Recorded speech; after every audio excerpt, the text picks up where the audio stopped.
Yes, Dr. Abajin, can I start?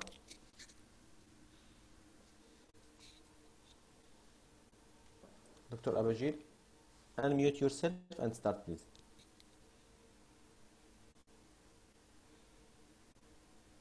Hello, doctor. Can you hear me? Yeah, please start. Yeah. Good morning, Mr. Suwan. Yeah, I'm your doctor. I'm your doctor here in medical outpatient clinic. yes, So Doctor. may I confirm you are Mr. Suwan, 45 years old? Yes, Doctor, I'm Susan. Okay. Mr. Susan, today we are going to talk about your health condition. Yeah. So I ask for your permission that from we continue to discuss about your health condition. Is it fine? Yes, Doctor, please. Okay, so Mr. Susan, can you, I have received a referral letter from your GP Yeah. telling me that you have been having this loose motion. Do you mind Yeah. telling me more about the loose motion? Yes, really, Doctor, I'm suffering loose motion since around 3 months. Increase more over the last month. I saw many doctors for this, but I didn't find any benefit, really, Doctor. Okay, so this loose motion, does it start suddenly or it comes like Yeah, gradually? yeah, it started about 3 months before suddenly, but really it increased, Doctor. So it has been worsening for how long? 3 months, it started 3 months. Okay, since how long is it worsening or remain the same? Increase. Increase, okay. Yeah. So can I know in one day how many times you have the loose motion? Yeah, doctor, actually, I open my bowel about 6 to 7 times daily. 6 to 7 times. Yeah, Do you mind telling me how is the motion look like? it's look like water, doctor, watery. Watery. What Yeah, is the color of the motion? actually, doctor, it looks pale. Pale color. Yeah, yeah. Do the motion have any blood? No, I didn't notice any blood. Okay. Is it foul smelling? Really, doctor, yes. Foul smelling. Yeah, Do the motion has any slime or any mucus in yeah, the yes, doctor. I noticed slime, yes. so how is this motion different compared to your previous motion? Really, doctor, before over the last year, really, I have a hard motion. I open my bowel only 3 to 2 times per week. Also, I need to strain to open my bowel. Okay. So Yeah, now you are having loose motion and yeah, increase in the motion. yeah. Do you feel that you lost a lot of weight? No, doctor, my weight increase. I noticed that my weight increase. For how much does the weight increase? Really, doctor, I gained weight over the last 5 to 6 years, about 10 kilo. Okay. How is your appetite? Really, doctor, I feel like that I'm eating more because I feel that food sometimes improve my tummy pain. So I'm eating more, doctor. Okay, so you are having tummy pain as well. Yeah, yeah, yeah. I have burning pain in my tummy. Burning pain. Yeah, Can I know exactly where is the pain? upper part, doctor, of my tummy. Okay, do you feel nauseous? Yeah, it is really, doctor. I Do you feeling throw sick with this pain. Yes. okay, do you throw up? No.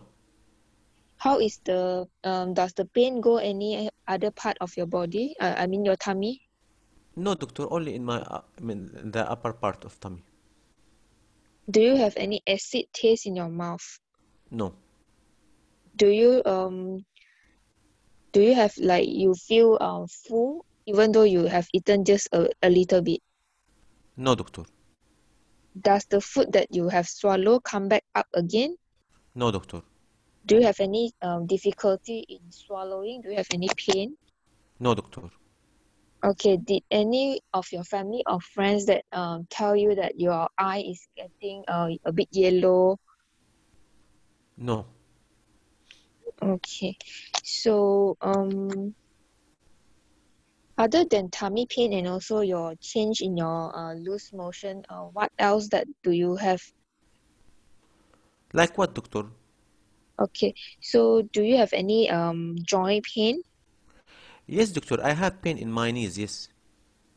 Okay, both knee or one knee? Really, right knee more than left knee, but both knees.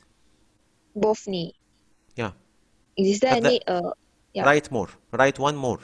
Okay, right, one more. Is there any early mornings you feel your knee is stiff, No, doctor, no. only pain, Yes, I noticed one time also it becomes swelling. swelling? Yeah. Do you have any increase in body temperature? No, doctor.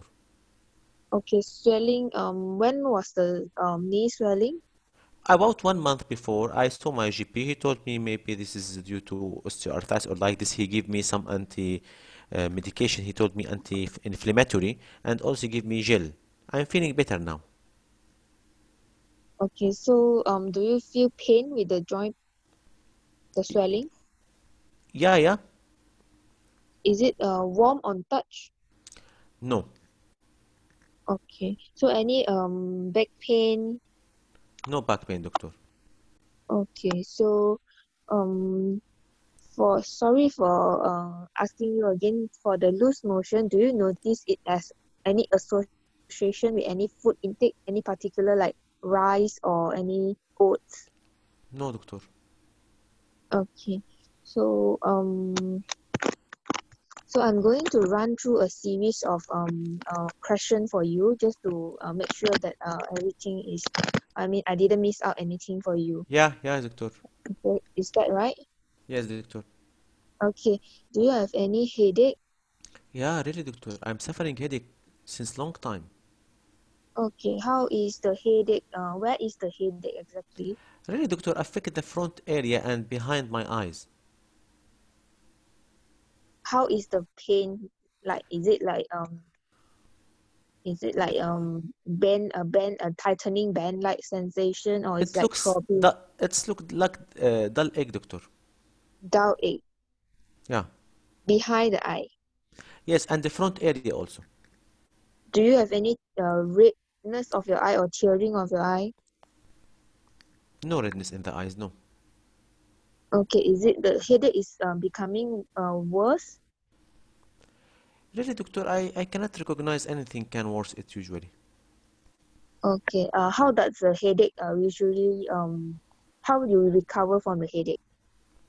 Yes, sometimes I'm taking paracetamol. Really, it's mild, doctor. It's mild headache, not severe headache. So, but improve with paracetamol. But I try to don't take more because I know that this can affect the kidney, the paracetamol. Do you have any loss of consciousness? No loss of consciousness. Any neck pain or stiffness? No, doctor. Any weakness of your limb? No weakness. Any loss of sensation that you're unable to feel pain or cold? No, doctor. Any facial weakness? No, doctor. Do you have any difficulty in speech, speaking to No, it's okay. understand? My speech, okay. Do you have any problem with your walking? No, it's okay. Okay, how is your memory? Do you have Really, difficulty in? doctor, I'm feeling restless and difficult to concentrate in my job and daily activities, really. Okay, how long it has been like that? I mean, yeah. Since a few months, doctor, I cannot remember well, but it increased gradually, so I cannot recognize when did it start exactly. Okay, do you have any like you see the surrounding is spinning, you feel No, dizzy? no, doctor. Okay, any shakiness? No, doctor. Any can you control your urine and also your motion? No, doctor, but really I am passing urine more than before. Really, sometimes I need to go bathroom about 10 to 20 times sometimes per day. Okay, do you wake up at night to pass urine? Yeah, many times, 4 to 5 times per night. Okay, any blood in your urine? No, Do you feel that you after you pass out urine, you still have the sensation to pass urine? no. Do you are you able to reach the washroom? when you want Yeah, to yeah, use no it? problem. Yes, doctor, but really I'm going frequently to bathroom. Okay. So do you have any like you unable to tolerate heat or cold weather, hot and cold weather? No, no, doctor. In any how about your menses? Any problem? No, doctor. Okay. So do you have any No cough. coughing out of blood? No, Any noisy breathing sound? no, doctor. Any shortness of breath? Yeah, yes, I have shortness of breath when I am walking or climbing stairs. Okay. So is it worsening? For how long it has been having this short Since 1 year. 1 year? Yeah, Okay. Any do you feel of heart racing fast? Any chest pain? sometimes, but not always, doctor. Where exactly is the chest pain or the No chest pain. no chest pain? No. Okay. Do you feel that you can feel your heart is beating? Yes, I told you so, doctor. When I'm walking fast, sometimes with shortness of Oh, breath. do you have any swelling of your leg?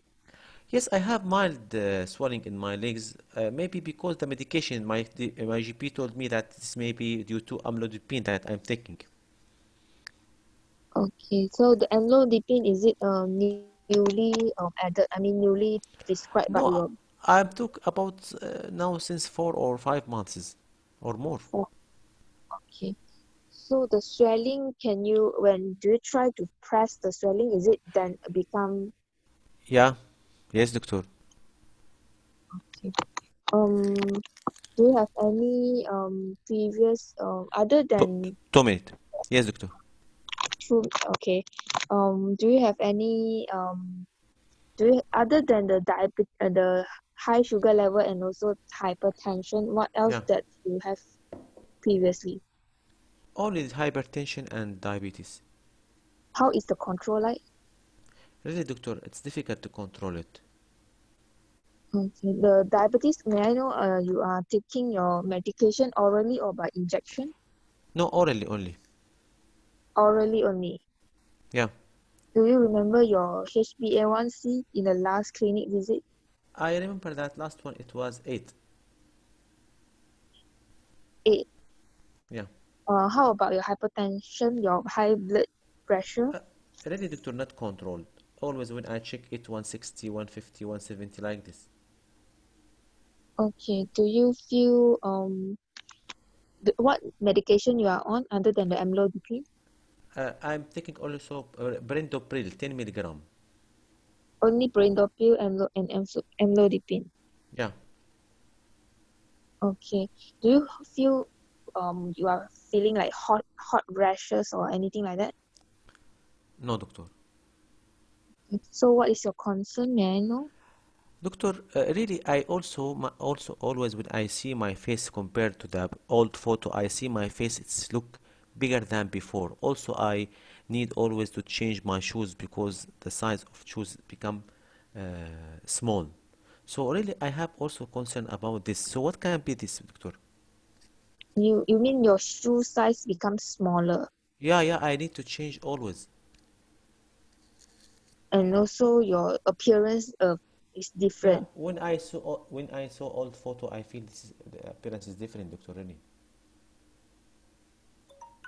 Mm. Okay, Doctor, time off. Thank you very much, Dr. Abajil. But I will give you some time uh, to take you, yani, to discuss with you what the cause. So now, according to your history, what did you Yeah. find? Findings. What your findings? I find this patient with history of diabetes mellitus and hypertension not well controlled Very and nice. has a chronic diarrhea.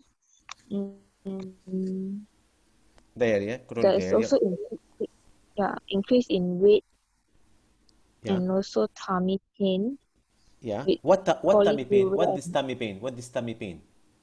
This tummy pain characterized for what? She has burning burning uh, sensation. Yeah, in burning upper sensation. part of tummy. So this is peptic ulcer disease. Most likely gastroesophageal reflux. Why not peptic ulcer disease? She has no acid test in her mouth, no acid test. She told you only I have burning sensation, heartburn. And if you ask her, he will tell you that this increase when I'm become hungry or when take spicy food and improve Oh, when I eating and drink. So this pain most likely peptic ulcer disease. Okay, okay. so and she has signs. This patient she has uncontrolled diabetes, uncontrolled hypertension. She has also chronic diarrhea. She Yeah. has stomach pain, peptic ulcer disease, and she has symptoms of hypercalcemia. Why this patient open? She has polyuria. If you ask me about the other symptoms of hypercalcemia, I will tell you if I feel thirsty most of the time. Also, she told you also she feel restless and difficulty to concentrate, and she Mm. has also the stomach pain can be due to hypercalcemia. I know this case is difficult; it's not easy and need time, and most of candidates will not finish within the time. But this is really it came before in basis exam many times. So when we know this case, we can now in the future you can manage this case very well. I'm sure because now you will know what the diagnosis. So when they mention for you outside, they helping you. Really, they are helping you now. They mention for you outside. This patient has uncontrolled. You see, it's written. She has diabetes and hypertension. Both are not controlled well despite treatment. So, when you prepare your case, you should read this is very well. They not mention it only for mentioning. They mention it to use it outside. Do you use it outside, Doctora Abhijil? Yeah, yeah. So, what the differential diagnosis of patient have uncontrolled diabetic and hypertension Mm, usually?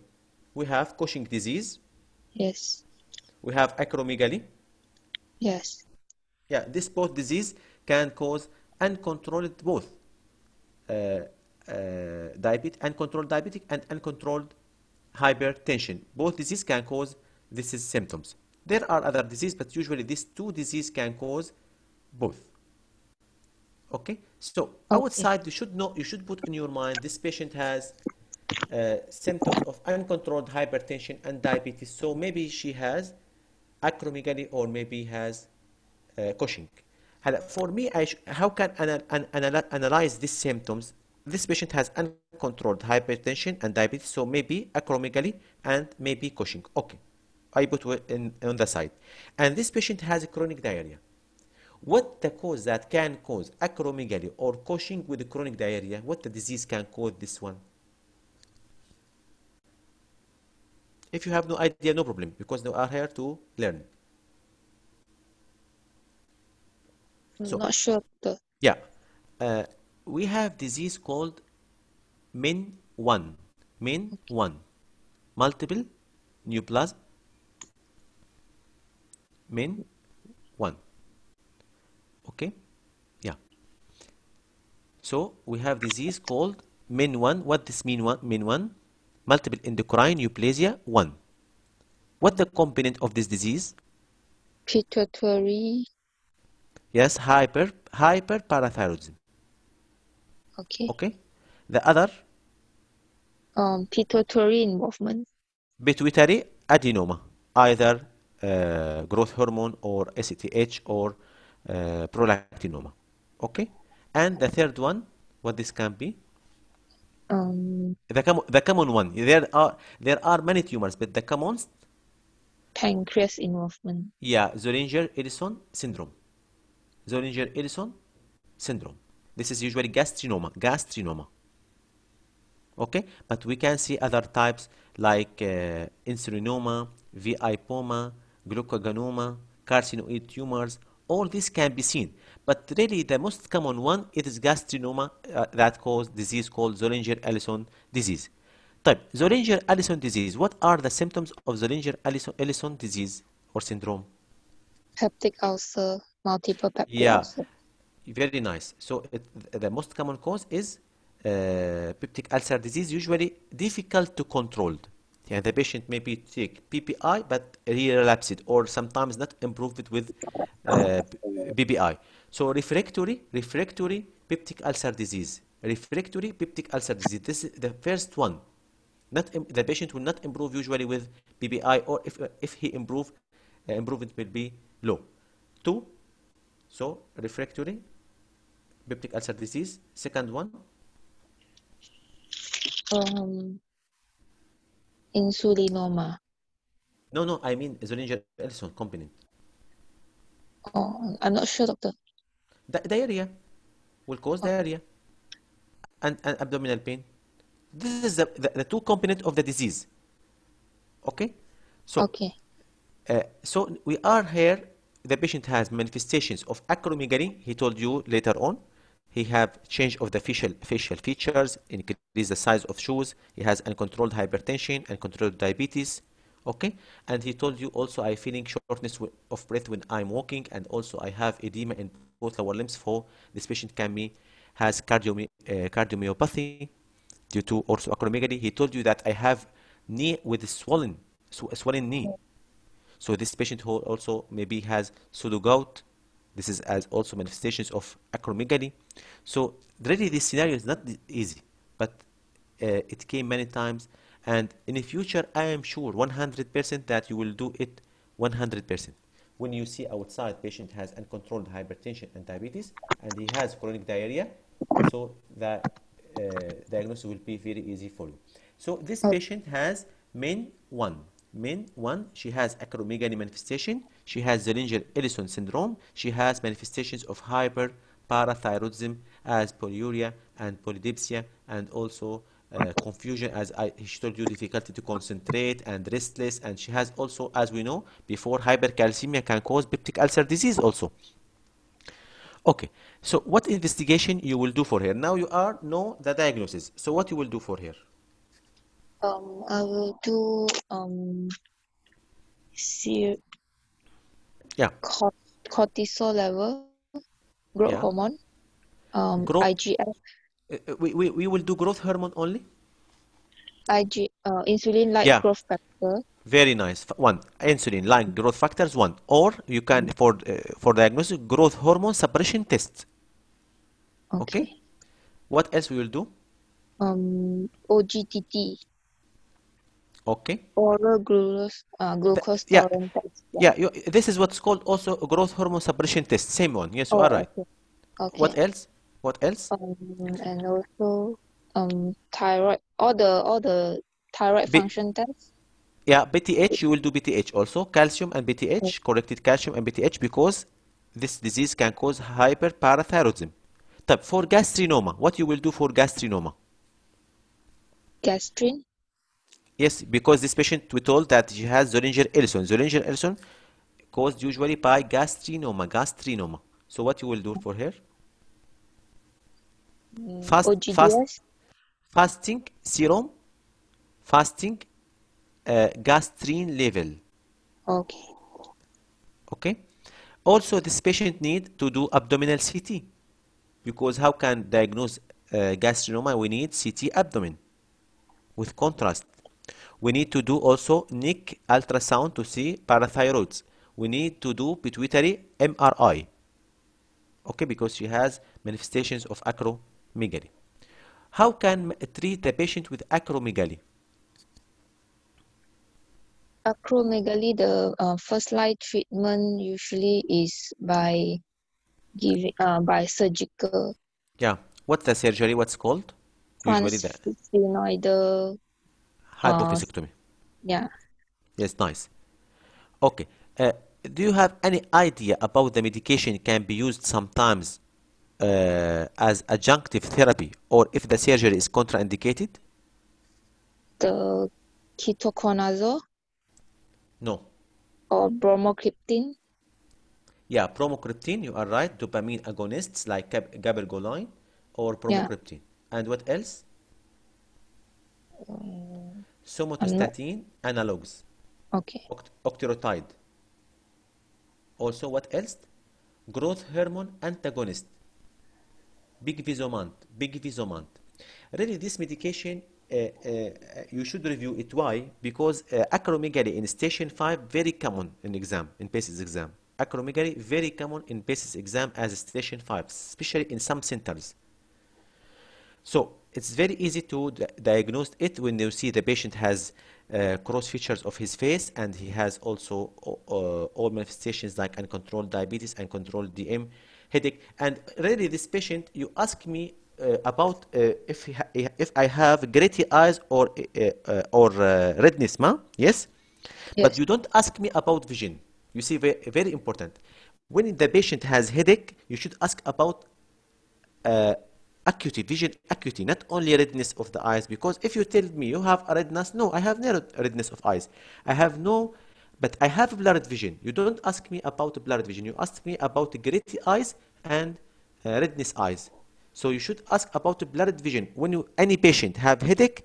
Second question after analysis of headache should be blurred vision. Clearly, blurred vision or loss of vision.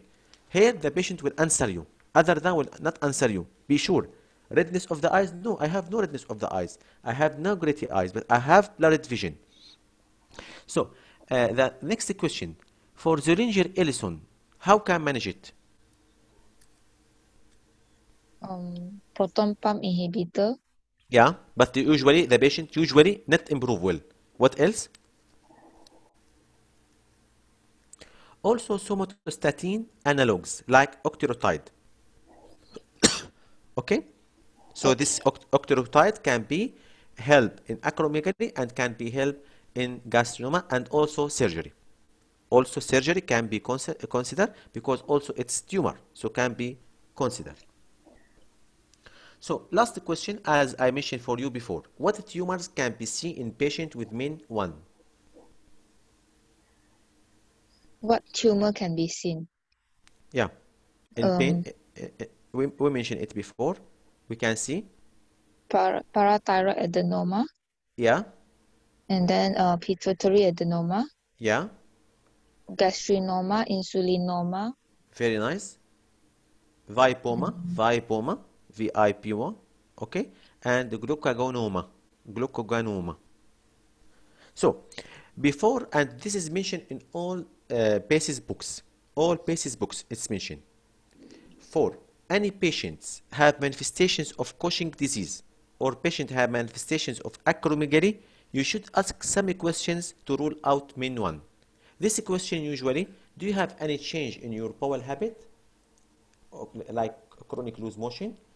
Do you feel thirsty? Do you pass urine more than before? And do you have a burning sensation in your tummy?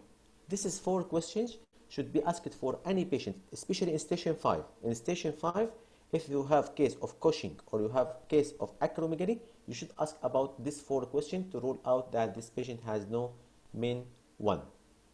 Okay, and exam wise, any patient with a chronic diarrhea, you should also, especially this patient, if you see she has watery diarrhea, not offensive. And why? I will mention now. I will mention what the cause of this is. Mixed picture of diarrhea. Mixed picture. Really, this patient has mixed picture. She has secretory, and also she has malabsorption picture of loose motion. Thank you, Dr. Abajil. You are doing okay, thank you. today. You are doing very systemic review. Actually, I'm not. I'm telling you the truth today that you did full systemic review and really the analysis of GI system here today very nice. You ask me all the questions related to GI symptoms. Really, you don't forget any questions. But really, the time limited in this case. So how can manage our time by know the differential diagnosis from outside? From Oh, outside, you should think about diagnosis for this case that this patient why have uncontrolled diabetes and hypertension. So you should put in your mind your differential diagnosis that acromegaly and Cushing both can cause uncontrolled. So inside you should ask about these 2 diagnoses, especially that the patient tell you that I have gained weight, I gain weight. So this is diagnosis 2. If you ask me directly, if you put in your mind that uncontrolled diabetes and hypertension can cause together by these 2 disease, so inside you can target your questions and you will reach the diagnosis. And always to reach the diagnosis, you should put this diagnosis in your mind. Now you put that main one. It came before in basis exam, so I should put in my mind, in the exam. Really, when the one put any diagnosis in his mind, he will not forget it. We have many disease, really many disease. It's difficult sometimes to think if you don't put in your mind before, or you don't, or nobody inform you that this appear in exam. Really, like Sheehan syndrome. Sheehan syndrome, it appeared many times in exam before, and nobody think about it because if you don't put in your mind, you will feel that this is other diagnosis. Thank you, Dr. Abajil. Okay, So, thank you. discussion for diarrhea.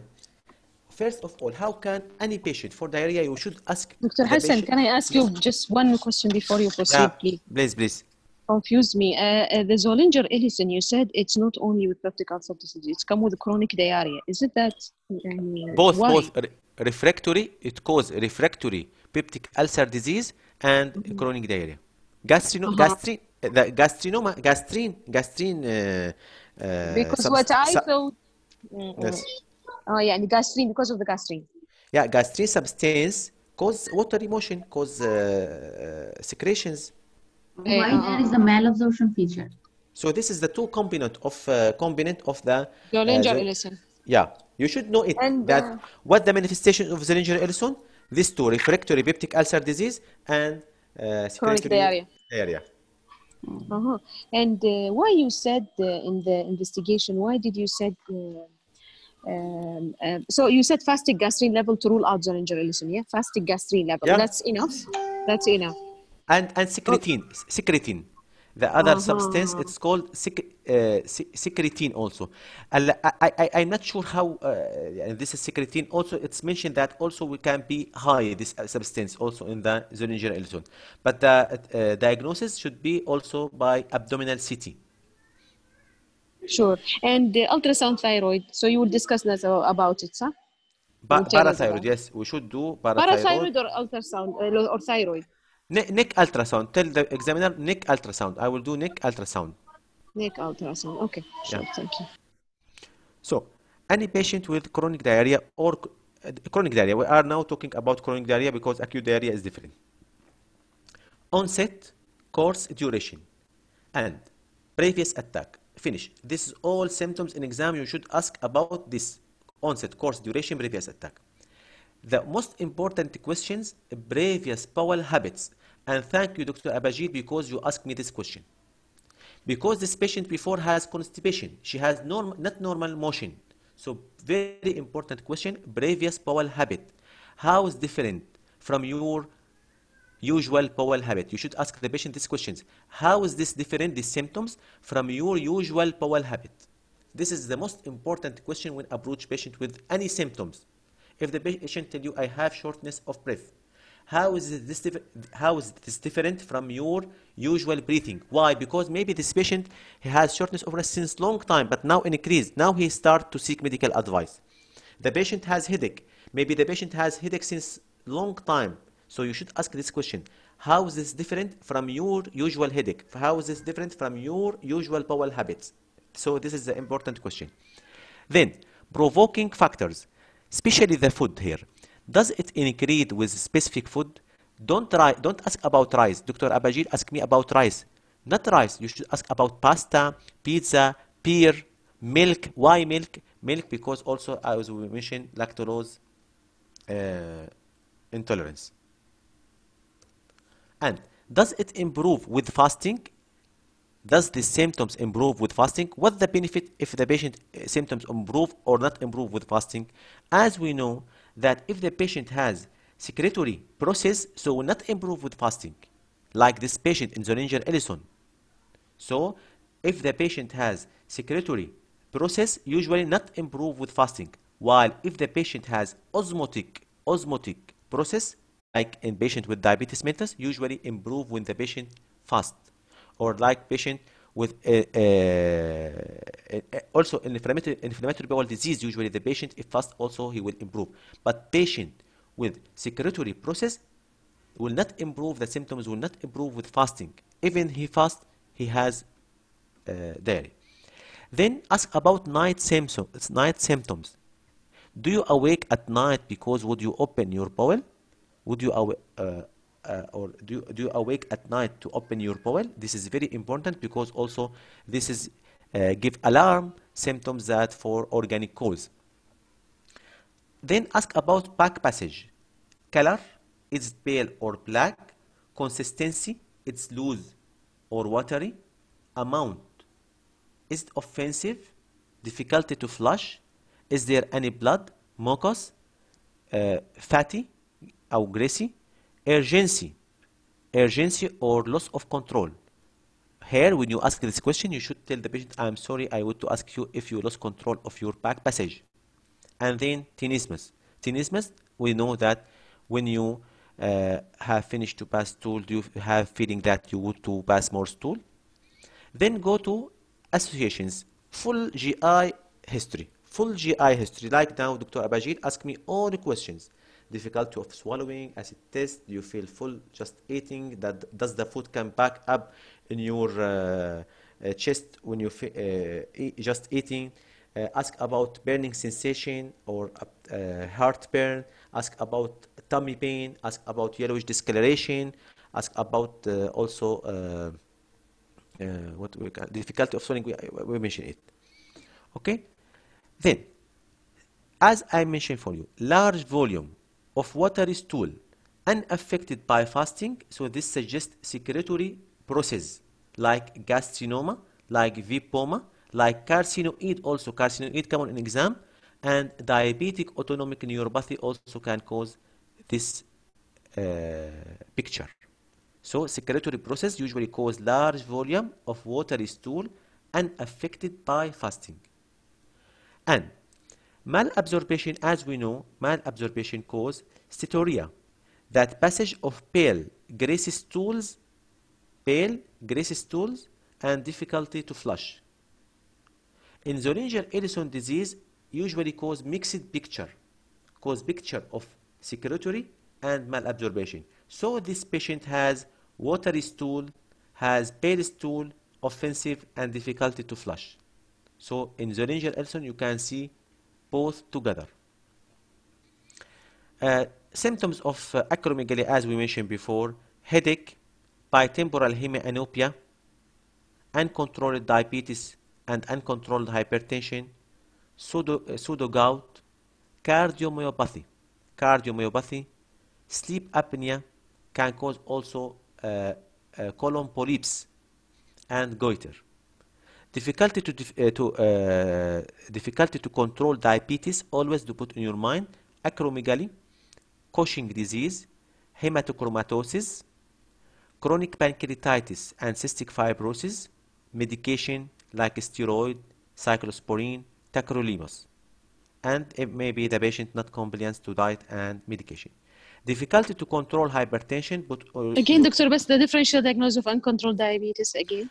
Or it's better difficulty to control diabetes, because here the patient will mention for you, I'm taking medication, but even that my blood sugar not controlled well. So we mention better difficulty to control. Acromegaly, Cushing, hematochromatosis, chronic pancreatitis and cystic fibrosis. Also polycystic ovarian syndrome. This is important, I forget it. Medication, steroid, cyclosporine, tacrolimus. And if the patient also not compliant to diet and medication. Difficulty to control hypertension, always put these differentials, and all of them come before an exam. Acromegaly, Cushing disease, Cohn syndrome or Cohn disease, and pheochromocytoma. So hematochromatosis, difficulty to control diabetes; pheochromocytoma, difficulty to control hypertension. Last of all, for syndrome MEN1, usually inherited as autosomal dominant disorder, and can occur also sporadic without family history, and usually characterized by combination of parathyroid tumors, pancreatic islet cells tumors, and anterior pituitary tumors. And exam-wise, most likely will be associated with Zollinger-Ellison rather than other tumors. And for anterior pituitary tumor can be prolactinoma, so sometimes in exam can be prolactinoma. can be also acromegaly due to growth hormone producing tumors, and can also be cause ACTH producing tumors, can cause manifestations like Cushing. This is for all for this case. Any question, please? Yes, doctor. The difficult to control hypertension, Crohn, FIO, Cushing, acromegaly, and Yeah, thyroid, and PCOS. you are right. Okay. BCO? PCOS in diabetes. Sorry. Yeah, Okay. BCO diabetes. Any question, please? I Diabetes, uncontrolled diabetes causes. Yeah, together you mean? Together usually acromegaly and Cushing. And also, yes, yes, acromegaly and Cushing together can cause both uncontrolled diabetes and hypertension. Separately, I mean. Separately, diabetes mellitus, acromegaly, Cushing, polycystic ovarian syndrome, hematochromatosis, chronic pancreatitis and cystic fibrosis, medication, steroids, cyclosporine, tacrolimus. For hypertension, acromegaly, Cushing, Cone disease, and pheochromocytoma. Or in the future, we have cases, specific cases for each one, because this is very important topic. Ready? Yes, Dr. Osama, Dr. Hassan, I Hassan. have to add something. Yeah, Yeah. Dr. Mohammed. Actually, that was my case in the exam. I just would like to tell you something, and everyone will get benefit because I Inshallah. got really I felt bad because of this. My case was acromegaly, Yeah. and it was patient with early morning headache. It was obstructive sleep apnea. But the point is that I forgot it, and now doctor also forgot. I forgot to examine the visual field, and they wrote in my feedback that I am not safe because I didn't examine the field. Patient did not tell me. He said I have no problem in my vision. Yeah. I have no problem inside vision, but I didn't. That's why I didn't examine. However, any case of acromegaly, you have to examine the visual field because it was in UK in the Edinburgh, and that was really difficult to. Just my feedback is really made me not in, happy at all. Not in UK also, or only. Yes. So all any centers, acromegaly. all centers and the practice and the practical also in real life. Really, Yes, and Cushing any doctor, also. you should not always, doctor, any patient with headache, go to the vision. Really, any headache, go to the vision. Not accepted for any doctors in our real life also to don't do fundoscopy or visual examination for patient in headache. Really, in the clinic at least you should do. Because how can rule out serious cause of headache like papilledema, intracranial hypertension, acromegaly? How can rule it without vision examination? And also important point: don't be like forgotten by the patient. He will tell you, "I don't have vision problem." He will tell you, "I don't have any side pumping of the side of the road. I don't have problem in my vision." Again, go because that's what happened with me, and I failed because of this. Actually, very important point. And we have case of acromegaly, inshallah, in this course. Because they're very important and very common to face acromegaly in exam. Very, very common, like thyroid disease, like rheumatoid arthritis. This is the commonest case in exam. So also acromegaly common case in the exam. So inshallah very we common, have case. Very common. Yeah, very common. We have case inshallah in this course. Any other question? And yes, Dr. Osama, regarding the diarrhea. So in acromegaly, the most common cause of diarrhea is the one that you said. However, one of my colleagues, he had a case in Egypt with chronic diarrhea, and it's found to be severe back pain secondary to acromegaly and because of excessive amount of painkillers. So can you just elaborate more? Because this case came in Egypt, not this diet, the previous one for my friend. We discussed this case in this course, if you remember, microscopic colitis. Yes, but as a part of acromegaly, the chronic diarrhea reasons. This is that's what I very nice, very nice. In any case of acromegaly, you should rule out polyps, adenopolyps in the colon. This is a very important cause because 10% of patients with acromegaly can develop also adenocarcinoma, colon adenocarcinoma. And we'll discuss it when we discuss acromegaly because this is very important in exam. Inshallah, we have case in this course, very important acromegaly. I will tell you all aspects of acromegaly. Thank you. But put in your mind acromegaly associated with colon cancer, adenocarcinoma.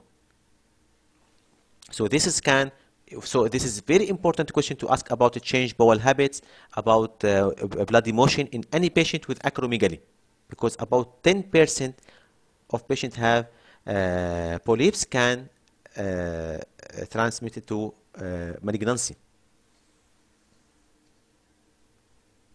Other question, please. So please put in your mind, yes, doctor, please. Dr. Hassan, sorry. Just I want you to repeat the difference between secretory diarrhea and osmotic diarrhea.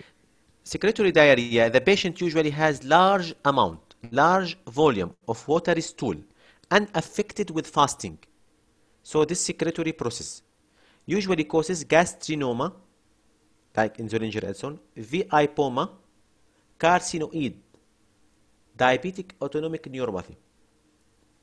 And for malabsorption, usually the patient passes for pale, offensive, greasy stool, or with slim, and difficulty to flush. Usually Zollinger Ellison cause both. For carcinoid, because we have no time, I think, to discuss carcinoid in this course. Carcinoid, it came many times in exam. Usually cause chronic diarrhea with frequent episodes of asthma. So the diarrhea will be chronic, but asthma symptoms and the flushing of the face and these symptoms will be episodic. Very important case. So any patient with a chronic diarrhea, you should put carcinoid also in your differential diagnosis, and you should ask out the patient, do you have any episodes of shortness of breath, whistling sounds in your chest or a noisy chest, and the flushing of the face. Is it clear, doctor? Okay, thanks. Thank you. So now you should always think about main one in exam, because it came many times. So now if you think about it in exam, you will not forget. You will reach the diagnosis really. This is the, I think, the message from this case today. To put in your mind this diagnosis, main one. They like it in exam, main one and main two. They like it. They like polyglandular autoimmune polyglandular disease. They like it. Many times it came. So if you put this disease that it came frequently in exam, you will not forget, really. Believe me.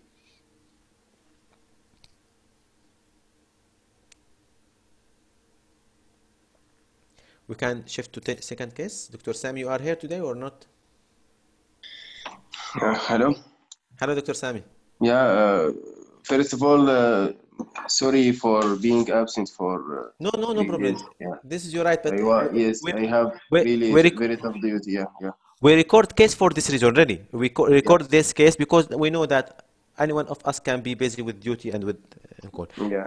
You are ready today? You can take case? Yes. Okay. So I'm preparing very nice case for you. And inshallah will be interesting. Okay. But don't kill me. Dr. Sami? Hello? Yes? Don't kill me after this case. Okay. Actually, I have long gap. I feel I'm not concentrating now because I think 3 days now. But really, this case very important because it came before last year, and so the important from this discussion not only to practice, also to learn, really. So we are learning here, inshallah. This is your case, Sami. You have 4 minutes.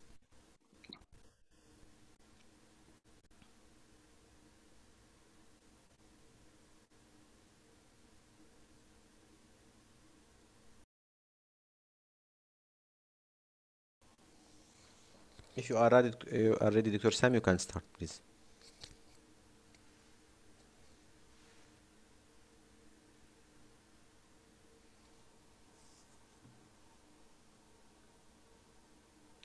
Yes, doctor. You can start. Okay. Good evening. Good evening. Yeah. Are you Mr. Simon, 68 years old? No, doctor. I'm Adolf. I'm his Adolf. Son. Yes. Yeah. So are you Mr. Adolf?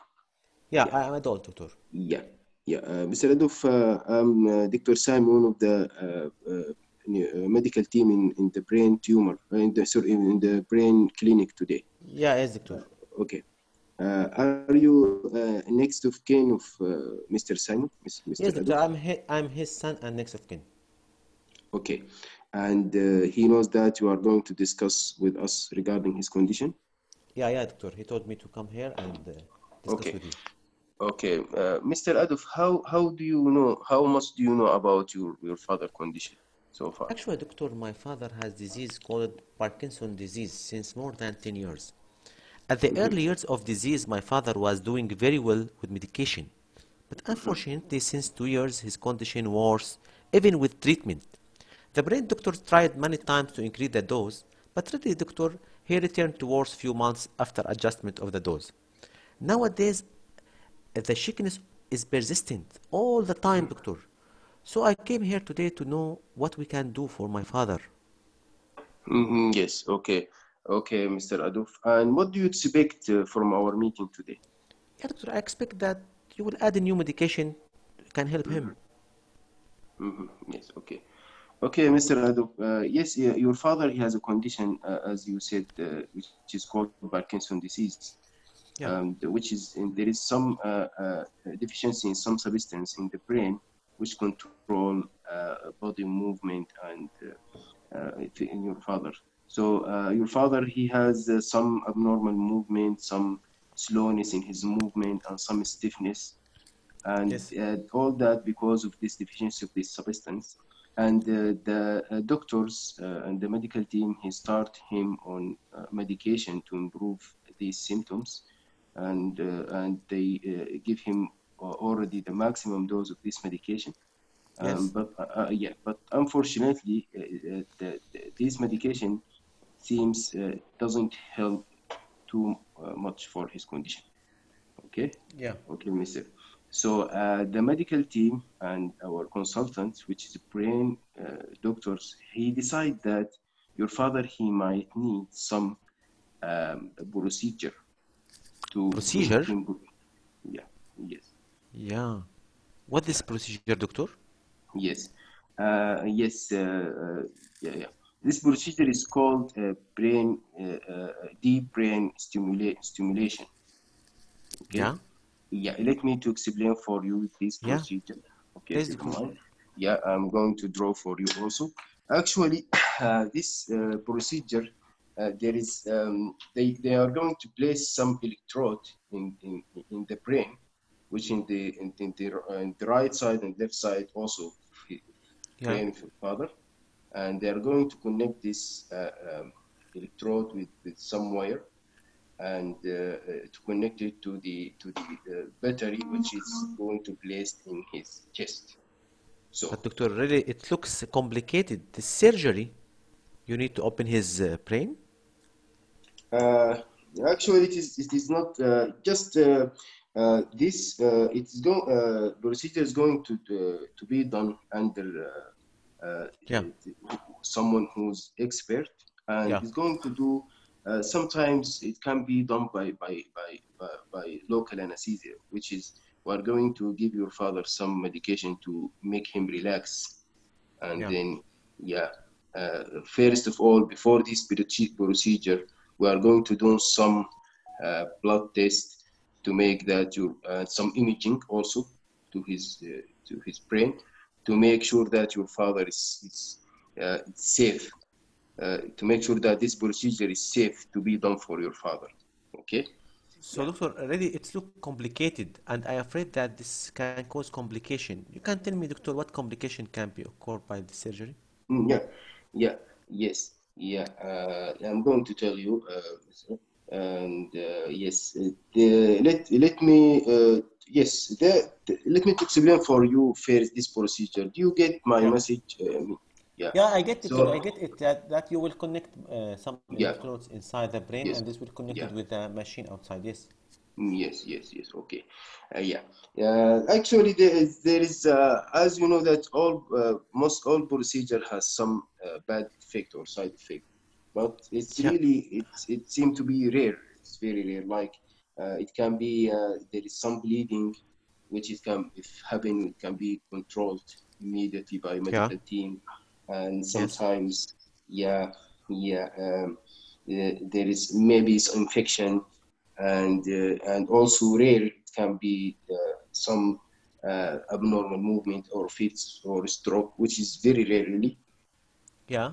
Yeah, and sometimes it can be having sometimes displacement of this procedure, which may require another follow up, and we might need to fix it again. But anyhow, you will be in regular follow up and monitoring the clinic Yeah. with our team and brain doctor as well. So And is it curable treatment, doctor? yeah, I highly appreciate your concern, Mr. Adolf.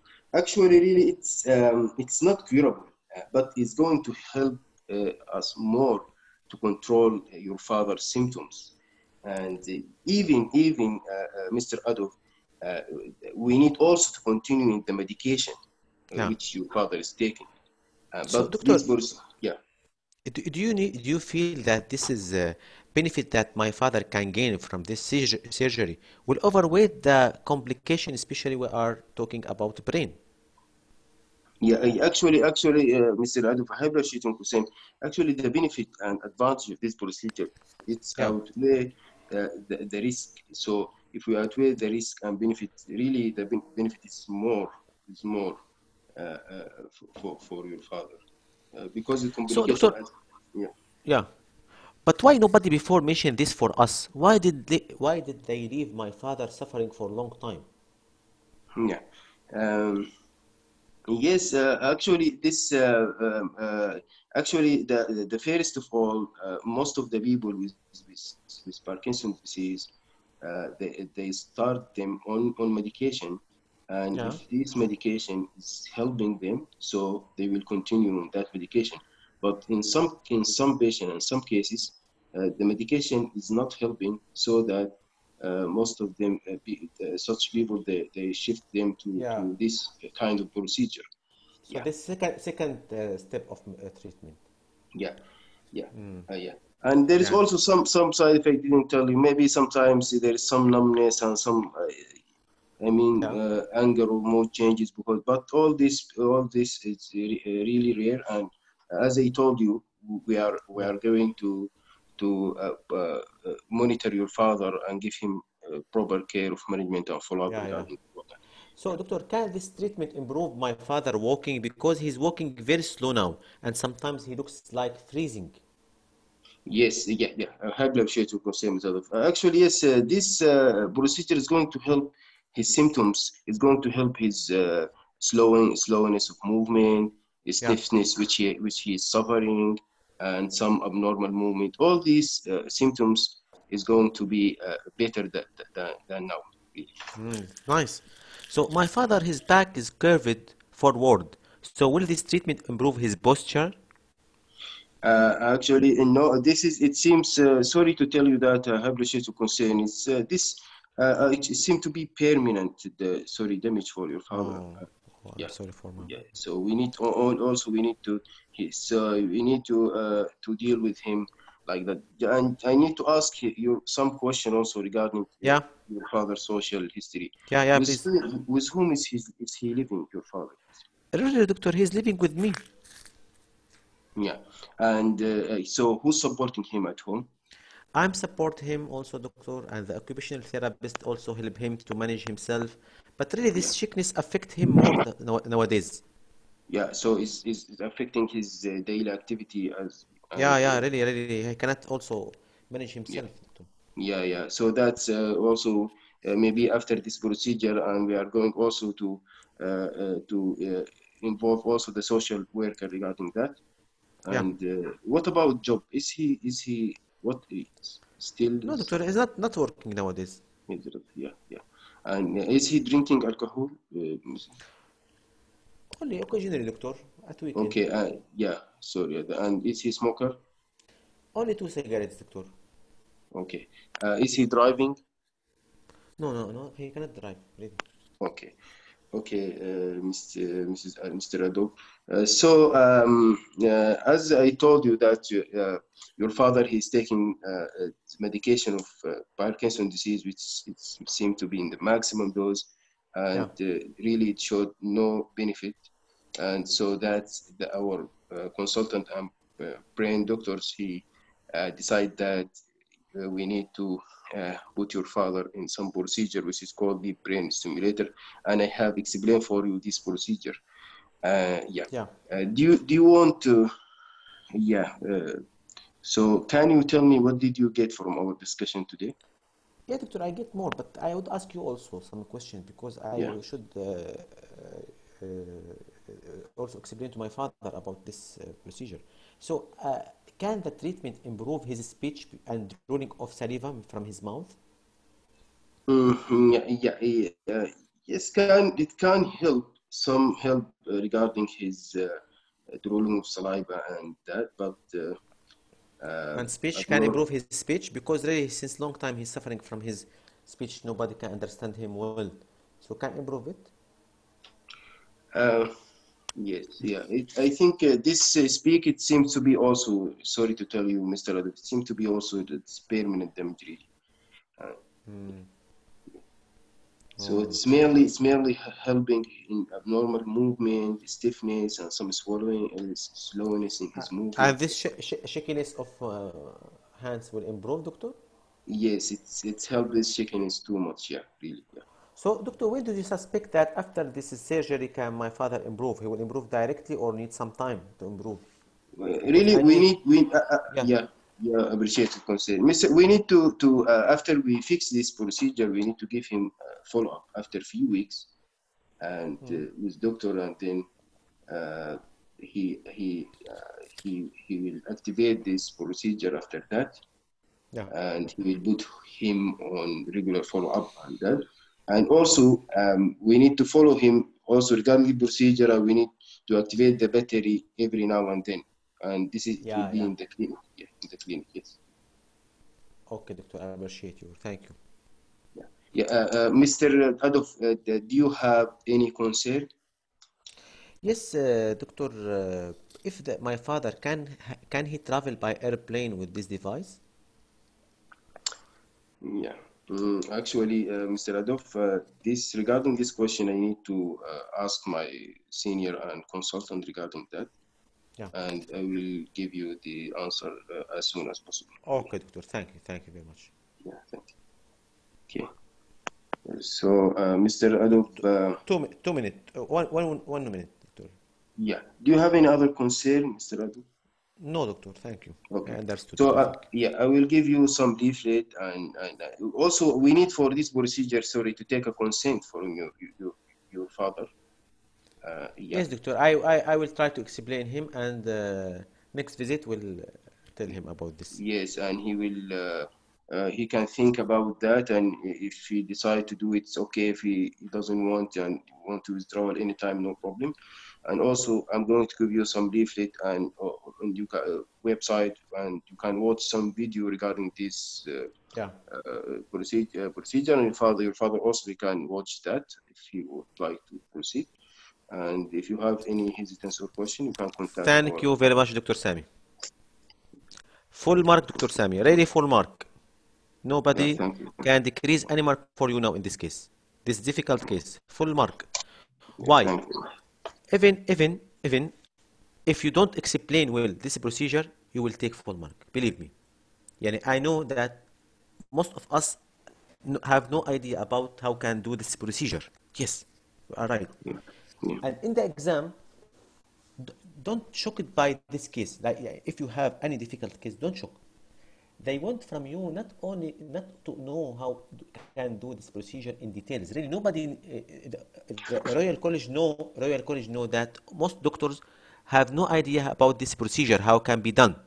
But you should know what can improve with the procedure and what cannot improve with the procedure. This is the main issue for this one. And this is Yes, to manage the patient or the relative concerns that I asked you. Can improve his posture, can improve his he has recurrent hypotension, can improve. This is the issue should know. Not necessarily to know everything about in details. Today I yeah, will explain everything in details. But in exam, if you see case like this, not necessarily to know everything, and don't feel that I will fail. No, right? Prepare yourself outside. You know, all of us know most information about this procedure, that yes, improve shakiness of the hands, improve slowness of the movements, but not improve the speech, not improve the posture, not improve Yes. the cognitive dysfunction. So my question for you, very nice, doctor. You don't, yeah, really, you ask me about permission. This is very nice. You ask me Yes. Yeah. about next of kin. This is very nice. You ask me about what I know about my condition. Very nice. Expectation. You explain me in details. You answer all my concerns. And also, when I travel by airplane with this device, no problem if you don't know. Yes, very nice answer. I will ask my senior doctor. No, not this is not error. This is very nice. So, this is a case like pacemaker. For pacemaker, what you will answer the patient if he tell you that I will travel by airplane with this device? What you will tell him if the patient has pacemaker? I will tell him same answer. I don't know if. Same answer. You know the answer? Yeah. Yes, you can travel by plane, but you should inform airport security, and you can carry a card with you that explain he has deep brain stimulation. Because as we know that security, when he passed the security wall or the security machine, they will stop because there's alarming from this device. Yeah. Yes. Yeah. So he Yes. can travel by plane, but he should inform airport security and can carry a card with him that explain he has deep brain stimulation. Yes. Yeah. But really you answer all my concerns very well. So my question or examiner questions, what are the legal issue in this scenario? Yes. Legal issue is the consent Nice, consent. What are indication and in, yeah. yeah, you have other thing? Yeah. Go Yeah. ahead. Yeah. No. No. No. Thank you. No. What the Yeah. I have indication, no. Yeah. what the indication for deep brain stimulation in Parkinson disease? Indication. So it's Parkinson. In the Parkinson disease, you mean? Yeah. Yeah. It's like tremor Yeah. and bradykinesia Yeah. and rigidity. Yeah. So this is the what I should know. A candidate should have, first of all, firm diagnosis of Parkinson disease. That this is the Parkinson disease, not Parkinson plus syndrome. Very important point. And the patient responded well to dopaminergic therapy before, Yes. and cognitive intact, cognitively intact, and have this ability that predominantly related to motor symptoms. So the disability related to motor symptoms, not cognitive. If the patient has any cognitive dysfunction, so cannot indicate for this therapy. So should be confirmed Parkinson disease, not other disease, should has respond before to dopaminergic therapy and cognitively intact and has disability that related to motor symptoms. So, Yes. if the examiner asks you what's the medical issue in this scenario, Yeah, medical issue is actually 60 years old man. He's having Parkinson disease for 10 years, and he's on maximum dose of medication for Parkinson like carbidopa, levodopa, and he's not uh, which is showed low no benefit. I mean, or yeah, yeah. So and we the need to other shift.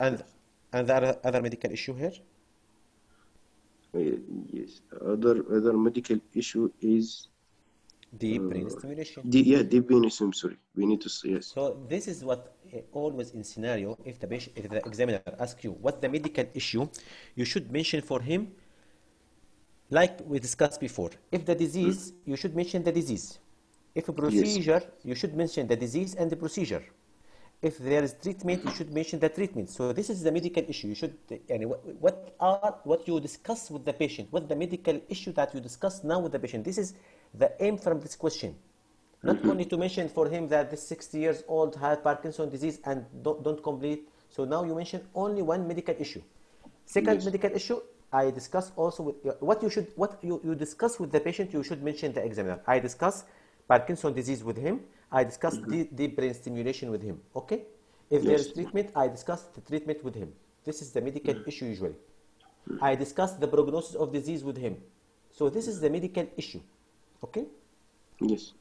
And we know that ethical issue, we have 4 ethical issue that we discussed it before. You can mention its name, the names, because to refresh our mind. Yes. Autonomy, the patient Autonomy. right. Yeah. And beneficence Yes. and malfeasance And and justice.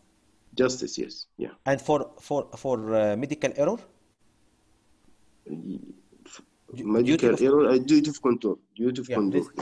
This is usually the question can be asked by examiner: medical issue, legal issue, and also ethical issue. And really, nowadays the examiner ask more questions about the disease and about the investigation, knowledge rather than this is because really. And why they delete these questions from next year? Because really they know that especially overseas doctors have no more information about the legal issues that applied in UK. And they mention clearly that not necessary for any overseas doctor to know all the law applied. So only we need to know this is issues. Okay? And thank you very much to discuss the consent with him. At least you can mention for him that we need to sign consent by your father before to do this procedure, including all information that will proceed for him, and your father have the right to take his time to read this information, and when he feel ready he can sign, or he will, if he would to withdraw any time before the surgery or before procedure, he has the right also to do it. Thank you, Dr. Sami. Thank you very much. Really, Okay, thank you. full mark this today. Yeah, thank you, Doctor. Thank you, Dr. Sami. So don't forget permission from this scenario. Even I mentioned this permission in the scenario in the my scenario up. I mentioned that this his son take permission from his father, but even that you should ask him about permission. Second of you should explain, but briefly here, not necessary to explain in details about Parkinson's disease. Why? Because the patient has Parkinson's disease since long time, not a new disease. So here, explain briefly, and not necessary to mention all symptoms, all complication of the disease, everything about the disease. No, explain briefly about the disease. And you should mention here, very important to mention side effect of levodopa carbidopa. Okay, what you should mention that this medication tends to work less over the time and will lose its efficacy with the time. This is, you should mention for the patient that one side effect of levodopa, that this medication tends to work less well over the time and will lose its efficacy with the time. For deep brain stimulation, I will mention everything about this. Deep brain stimulation is the main type of surgery. It's surgery, not procedure. Used to treat Parkinson's. Usually it's most effective at improving motor symptoms like shakiness, speed of movements, and involuntary movements. Now, when he asks you why nobody told me before about this, tell him that deep brain stimulation may be an option for people whose symptoms are not longer controlled well by the best available medication for their condition. So this is the next treatment. Okay. The surgery will be done by expert doctor, as we mentioned before. And before the surgery, the patient will be, as we mentioned before, for any procedure, first of all, tell the patient what this is procedure or what this surgery. Second, who will do it? This surgery will be done by expert doctor. Then, what will do before the surgery? Before the surgery, the patient will be assessed carefully, simply. Then, about the procedure or surgery, it's a plus generator. Plus generator is a device, is placed under the skin around the chest or stomach area. It's connected to one or two fine wires that are inserted into specific area in his brain. And this plus generator is switched on, and the electrodes deliver high frequency stimulation to the targeted area. This stimulation changes some of the electrical signal in the brain and cause usually the symptoms of Parkinson's disease. The second point, as we know that deep brain stimulation sometimes can be done while the patient is awake. So this surgery is performed in different way. Either the patient awake for some time during this procedure, or sometimes can be the patient placed under general anesthesia. That means that the person will be fully asleep. Okay. After this surgery, after this surgery, there will be an initial period of healing where the persons with Parkinson may need extra care and attention. After this period, there will be a visit back to the surgical center where the stimulator will be turned on. It will be adjusted until the best possible symptoms control is achieved. This may take some time and may involve a few visits. What's advantage of this procedure or this surgery?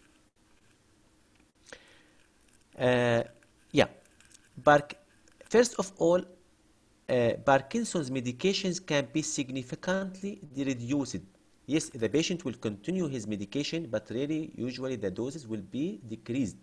And this will reduce the risk of medication side effects, such as this is abnormal movements, involuntary movements.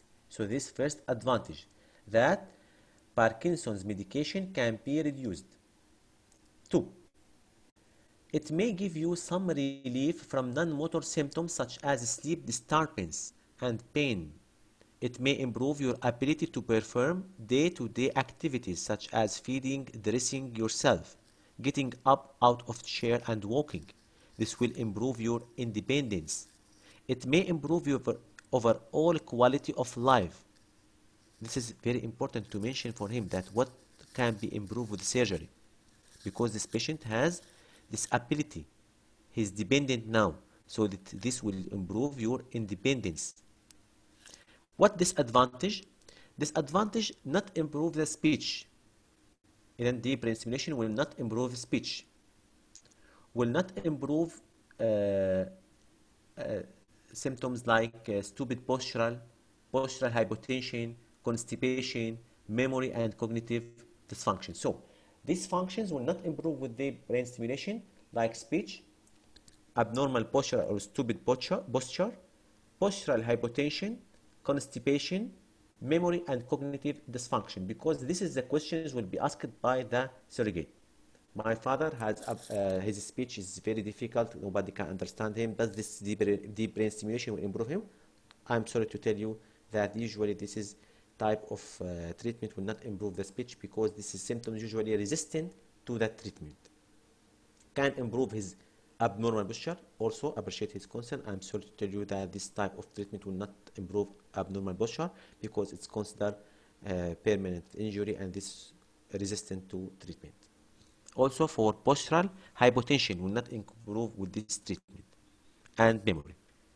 Side effects, as you tell before, that also mentioned for the surrogate or for patients, that before to mention side effects, tell him that usually this side effects is usually rare with the good hands, and the benefit that can gain from this surgery or from this procedure will overweigh the complication that usually it's rare with the good hands. And with regular follow-up, we can pick any one of these side effects and manage it accordingly. So always mention before to mention side effects for procedure or for medication, that the benefit overweighs the risk.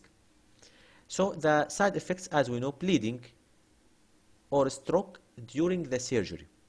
However, surgical complications are rare, so can cause stroke. You are now do procedure on the brain, so any procedure inside the brain can cause stroke or bleeding, infection. And also the last one that, like Dr. Sami mentioned for me, that Maybe the patient experiences side effects from stimulation that targets a specific area of brain like tingling sensation, pins and needles, involuntary muscle contraction, problems with balance and fall. So stimulation of the brain can cause also fits according to the area that stimulate. Dr. Hassan, you said relieve many symptoms, improve quality of life in terms of what? The rigidity or the tremor or both? Movements, tremor, rigidity. Both, three. And gait. Gait. The gait will improve. The patient will not develop freezing of the gait. He can improve. He can turn from bed from side to side. Because patient Parkinson's disease with advanced disease, even he cannot turn on the bed from side to side. So this type of treatment will improve also his, really he will improve quality of life. I saw many patients with Parkinson's disease, really their life changed after deep brain stimulation. He can, Yes, and yeah. Yes, doctor. and you explained I don't know really actually, Dr. Hassan, because if the patient have the device, it will be in, I saw it one time, the patient have it in the back of the shoulder, or where exactly? I didn't understand. You see pacemaker for heart, Yes, yes. usually in the left upper side of the chest. Back or front? Front. Okay, left upper chest. Yeah, like pacemaker. Sometimes, yeah, anywhere we can put it's anywhere, but usually in the chest or shoulder. Usually, Sure, this is the site of. and you Yeah. said the procedure need maybe sedation, maybe not. Yeah. However, maybe the patient, the surrogate will ask, is it you asked Dr. Sami about the hole in the brain, or I didn't got you from this. Yeah, we'll do holding, but I will do what can do. This is two type of surgery. I will repeat it So how can do it. how to explain it in a good Yeah. way? I mean, maybe when we tell patient a hole in the brain, he will be like, just Yeah. reluctant to do it. The son, First, I mean, to his father. first, you are right. Surgery performed in different way. It will either take place under general anesthesia, that means the person will be asleep, or with the person awake for part of procedure. And not will awake for all surgery, for a part for procedure. Yani we can't ask the anesthesia doctor to give the patient anesthesia for short time. We need only for 20 minutes while to do this hole in the skull. After that, please awake the patient. Now the patient will awake, we can ask him how can, and we'll stimulate this area, and we can ask the patient or see the improvement in front of eye. So this is what happened, but not when we do full surgery without anesthesia. We cannot, because we are doing hole in the skull. We cannot do all surgery without anesthesia. Yes, and yes, and if he asked like this hole will be done by brain doctor, it's a neurosurgeon, yeah, and then Yeah. it put only the wire to the area that not functioning. Yeah. In Okay, the same sure. area. I will repeat if you would how can this is. And then usually it's a device called pulse generator. Device called pulse generator. It's placed under the skin around the chest or stomach area, and it's connected to one or two fine wires that inserted into specific area of your brain. Only this is the explain. Clear. What's now we told for any procedure. What's this procedure, or what's the definition? Pulse generator is a device placed under the skin around the chest and connected to one or two fine wires that are inserted into specific area of the brain. And when this generator is switched on, the electrodes deliver high frequency stimulation to the targeted area. This stimulation changes some of the electric signal in the brain that usually cause the symptoms of Parkinson. It's very simple. No need to really to talk in more. Generator connected with wires. These wires will stimulate a specific area in the brain. Surgery can be done in different way. Maybe the patient will be given full anesthesia over the surgery, or sometimes can be awake him during the surgery to know how can doing with this stimulation. This is all, and then you can tell him the advantage that this is will improve, will change the patient's quality of life. Really will change. First of all, we reduce this medication, so we'll reduce the side effects from this medication, will improve his gait, his independence, will also improve his shakiness of the hands, he improve his slowness of the movements. This advantage, unfortunately, let the patient ask you, because he prepared himself. The Courier College give the surrogate these questions. So let him ask you before to mention for them. So mention for him only advantages, and let him ask you what is advantage. So he will Yes. ask you. And it will not work immediately. It will need time to work. Like need time. Tell him that need time, because he will come many times to program it. Need to program. So when will improve after the surgery? Tell him that this when will improve. Yeah. This is the concern. Yeah. Usually take few weeks after the surgery. Few weeks. It may take several months to fully program the stimulator and adjust Parkinson's medication to get the most benefit from this treatment. So it will take weeks to months. Is it a cure treatment? Is it not a cure treatment and does not stop Parkinson's from progression? Also does not stop the disease from progression. This is very important. If the patient tell you that, doctor, this surgery means that I will not develop more symptoms with the future, no. I'm sorry to tell you that this is not a cure treatment and does not stop Parkinson from progression. This type of treatment will improve the symptoms that your father now suffering and improve his quality of life, improve his gait, improve his independence, like this.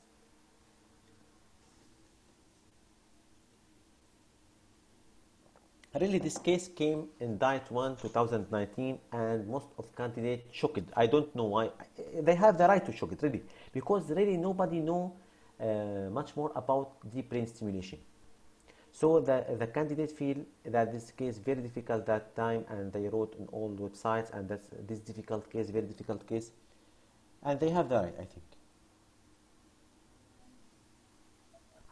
Sorry, sir, I have a question. Yeah, please, doctor. Sir, follow-up is in weeks. So if you ask how often do we follow up? Do the patient follow up? Yeah, this patient will follow up with the brain doctor, not with neurosurgeon. Later on, they will follow with the brain doctor. So now we'll keep him on the same medication that the patient taking now. But this, because this is device, need time to be programmed. We mean that every visit will change the stimulation, maybe increase it to feel that patient symptoms improve with the time. Then we will decrease the dose of medication to the minimum dose that patient have no symptoms. Well, this is the brain stimulation. Okay. So each follow-up, the device will increase and the dose of the medicine will decrease. Will decrease. Yes, you are right. Like this. Okay, sir. Thank you. Thank you. Up to reach to the minimum dose of medication, that time Khas will keep him on the same program. And with the future, maybe later on, will increase the stimulation, the frequency of stimulation. And each visit will observe this machine, and this is a response. Any question, please?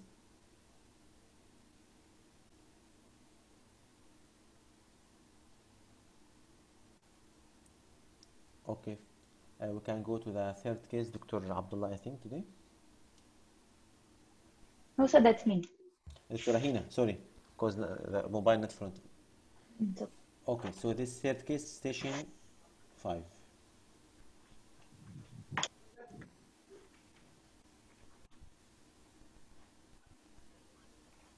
You have 2 minutes, Dr. Rahina.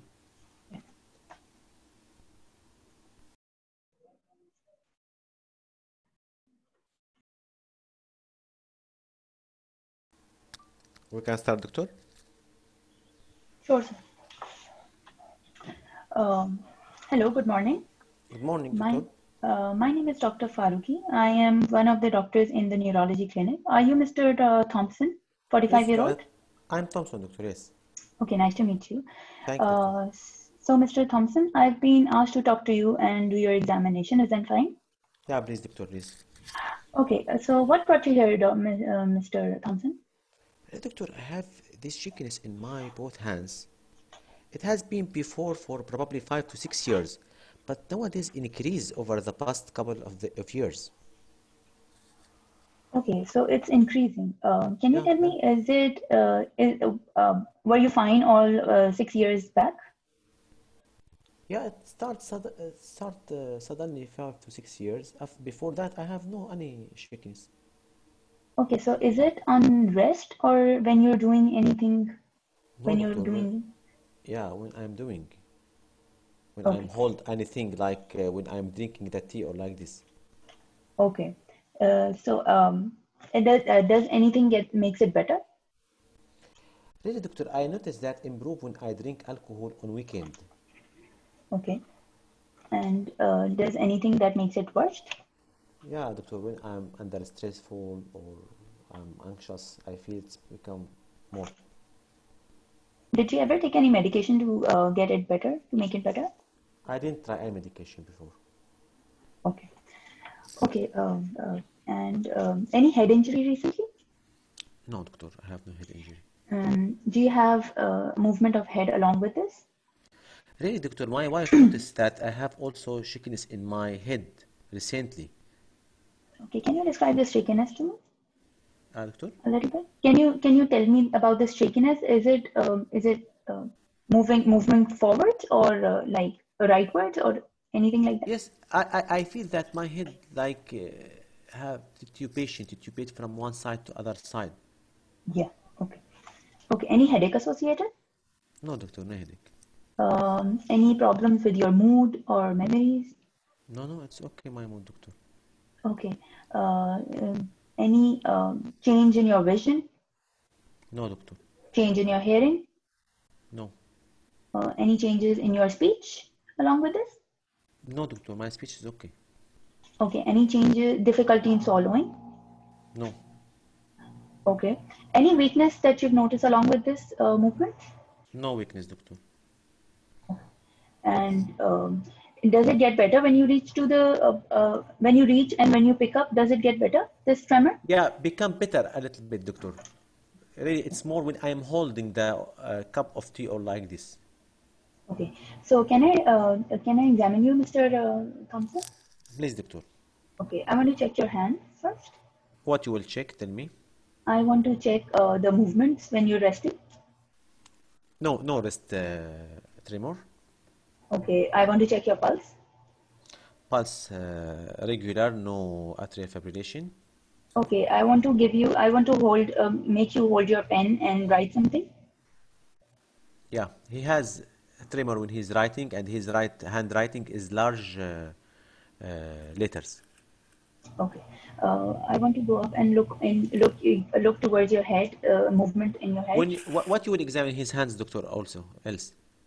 Um, That now you are examining the hands, you should examine if he has tremor at rest, and then outstretched hands, and then you should do finger, nose, yeah. Finger nose testing. Yes. finger, nose, and then you should examine also for rigidity, to tone, examine the tone also, very important. And then same easily for the power, only tell the patient to outstretch the hand, so you will feel that there is no any weakness. And yes, also what you will examine for him in here in hands. In hands, other than this, the motor movements. You can, yes, you can tell him that to give him cup of tea or like this to or a glass of water. So I already checked with the hands, the movement, Yeah. Then when we'll go eye movements. Yeah. eye movements, Go up. very nice. Yeah. Very nice eye movements. What you will examine for what you look for? Except for nystagmus. Non-nystagmus. Okay. I would look for the head movements. Head he has movements. any. Yes, there is fine titubation. Fine titubation. Yeah. Okay.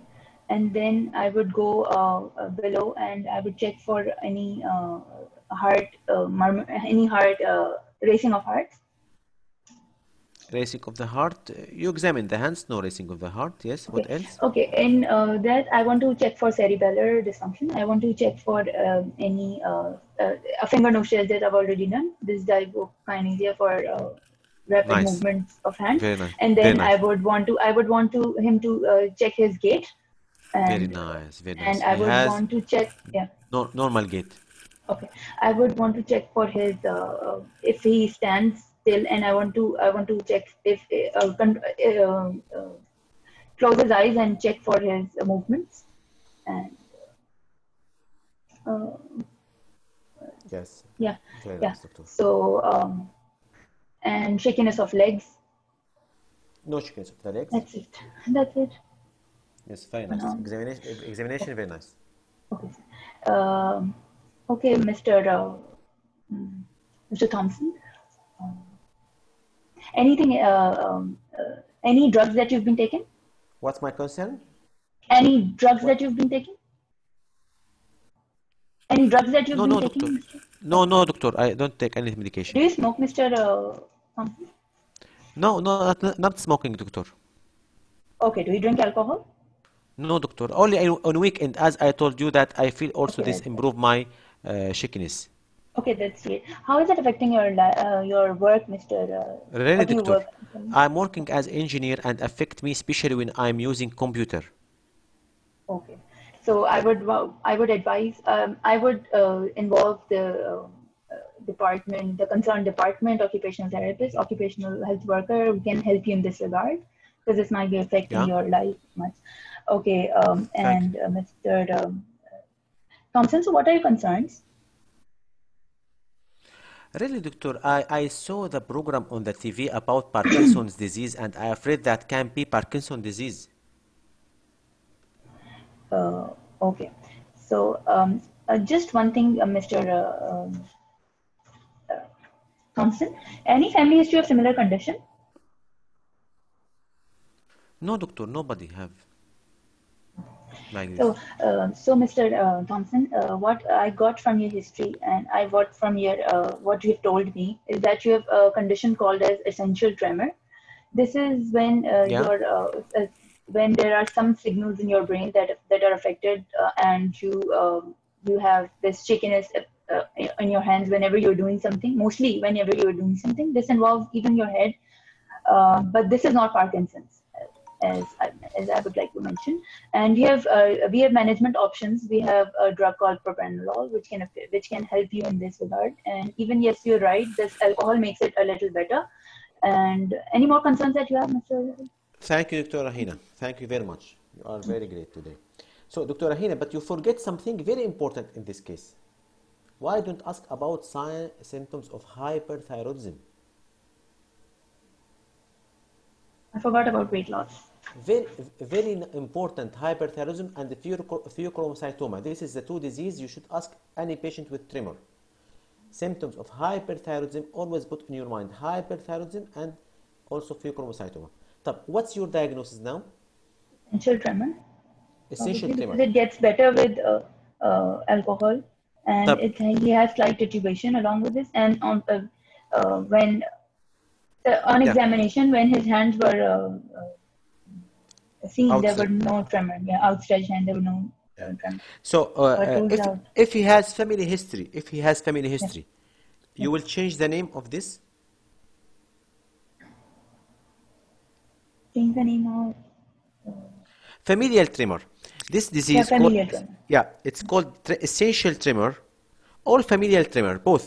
But usually we mention essential tremor if the patient has no family history, but we can mention also familial tremor if there's family history. And we know that not all people have family history, only about 60% have family history. So this is very important. So if there is no similar family history, so you should not change your mind, you should not change your diagnosis, very important in the exam. It's not necessary to for essential tremor to be in, with family history, very important. So what investigation you will do for him? I would do the baseline investigations. I would do complete blood count and Yes. electrolytes, and I would also do LFTs just to rule out if this is not leptin tremor. And I would like to do the thyroid function test to rule out hyperthyroidism. Very important. I would also like to do check for pheochromocytoma with urine, 24-hour urine for metanephrines and non-metanephrines. If the This is basically a diagnosis of exclusion. So I yeah, would do, yeah. yeah. If a clinical history suggests that this patient has pheochromocytoma, you can proceed. But if the history not suggested, Okay. no need for pheochromocytoma because Okay. we know it's Costly? cost, yes. But Yeah. for thyroid function test, you can do it, no problem. Okay? But for pheochromocytoma, tell the examiner that if the history suggests, like the patient has episodes of hypertension, flushing, headache, like this, okay? And also like this, if we have sometimes Hello?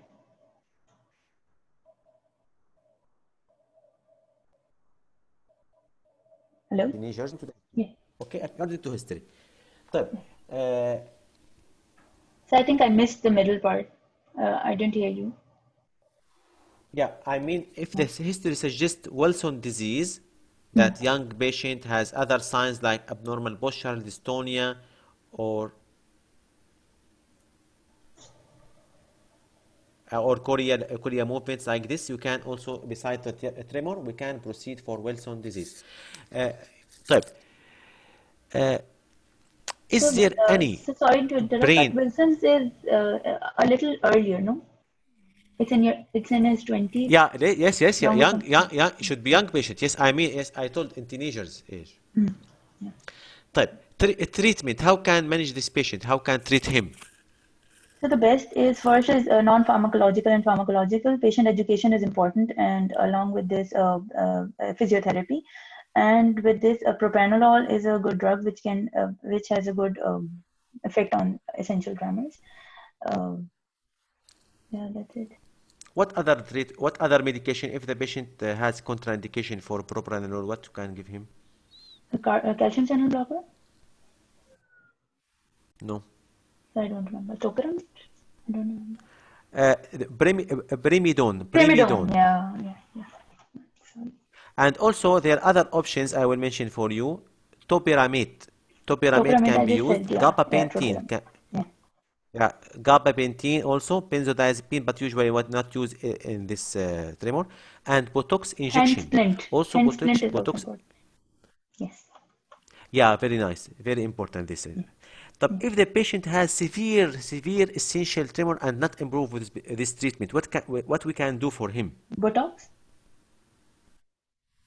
other than or we Botox? can release the deep brain stimulation that we just talked about. Very nice, doctor. Yeah. Stereostaxic, thalamotomy, and Thyroid. thalamic deep brain stimulation. Thalamic deep brain stimulation. Very nice, doctor. Yes, sir. Hina. So, how can classify the tremor? So we can classify by doing intention and resting tremors. Resting tremors are Yeah, usually intention tremors are usually due to anxiety or this essential tremor, and resting tremors. yeah. So resting tremors can be hyperthyroid due to hyperthyroidism, and No. no? Hyperthyroidism usually cause like this, like Yeah, intention tremors. essential tremor. Yeah. Yeah. So So, I can't recall. thank you, Dr. Hina. Really, you are great today, but only for any tremor, don't for, yani you see, I feel when you take history from me, I feel that you ask me about Parkinson plus syndrome, and very Yes, I important. did. You Yeah. ask me about Parkinson. Yeah, I feel that you ask me if I have, I knew about hyperthyroid, but like, I didn't ask on you on examination because I said if you have any weakness. So I had this hyperthyroidism, but I forgot to ask about weight loss. yeah. Yeah, very nice. Weight loss and also weather intolerance. And when you examine the patient, you should in the hands look about sweaty hand, very important, about the pulse to rule out tachycardia and atrial fibrillation. And also you should look to the eyes if the patient has any manifestations of Graves' Lid disease. Very development, important point. right. Yeah, because really tremor is very common symptoms of hyperthyroidism. Thank you, Dr. Hina. First of all, I will Thank you, answer sir. these questions. Yes, thank you. How tremor classified? Very important point. We have two types of tremor. Rest tremor, action tremor. For action tremor, can be divided to three or five. So we have rest tremor, action tremor. Action tremor, we have postural tremor, usually presents while maintaining postural against gravity, like when they ask the patient to outstretch his hand. How can know from history that this patient has postural tremor? Ask him, This shakiness of the hands come when hold the objects with your hands. يعني usually when the patient hold anything in his hand, when he hold the cup of tea or hold anything, he will feel tremor. When you how can examine this for postural tremor? Outstretched hand. So action tremor divide to postural tremor present while maintaining posture against gravity. 2. Kinetic tremor occurs during voluntary movements. So how can ask patient clinically for kinetic tremor? Does this shakiness increase when you try to drink water? So when the patient doing voluntary movements, so this is kinetic tremor. And intentional tremor occurs with target directed movements with increase in amplitude and termination of the movement. And we know that kinetic tremor and intentional tremor, this is specific for usually cerebellum. And we have task specific tremor. This is usually related to one task. The patient has tremor only when he's writing or he is playing music like this. And we have other types. This is very rare. Isometric tremor. This is what's called orthostatic tremor. And this tremor occurs only when the patient stand on his feet, so he will feel that his legs, shakiness in his legs, and can be fall down because this shakiness. This is rare. Don't worry about this. Forget it. Okay. So we have rest tremor in Parkinson disease. Usually rest tremor specific for Parkinson and Parkinson plus syndrome only. Can be seen in essential tremor? Yes, can seen, but usually this is not the main form. This is usually in patient with the essential tremor, usually mainly have postural tremor. But yes, with advanced of the disease, you can find all types of tremor, but usually only postural tremor at the beginning of the disease. Discussion. How can approach patient with tremor? First questions, as we know for any symptoms, onset, course, duration. Then, is it unilateral or bilateral? It affects one limbs or both limbs? Very important question. Because if we have tremor affect one limbs, you should think about brain disease, space occupying disease like tumor, like stroke, like bleeding. So is it unilateral or bilateral? We know Parkinson disease also for wrist tremor affect one side rather than two sides. The patient usually in Parkinson disease have one side predominant more than the other. Maybe has bilateral, but really always asymmetric in Parkinson disease. In essential tremor, usually symmetric. So, onset, course, duration. Is it unilateral or bilateral? Is it at rest or is it postural? As I told you, ask patient, is it more when hold something in your hands? Or is it intentional? Is it more when you try to eat or drink? Then, which part of the body affected with this shakiness or tremor? Hands, legs, jaw, tongue, voice, head. You should ask about this. Why? Because as we know, head tremor, it's seen patient with essential tremor. Why? Jaw and chin usually seen in the patient with Parkinson disease. So I will repeat. Head tremor seen in patient with essential tremor, not Parkinson. While jaw and chin seen in patient with Parkinson disease. Provoking factors. Do you feel that is there anything in particular can increase your symptoms? Like always mention examples for the patient, like drinking coffee, like tension or stressful. Okay? All types of tremor, but especially essential tremor exaggerated can increase with the tension.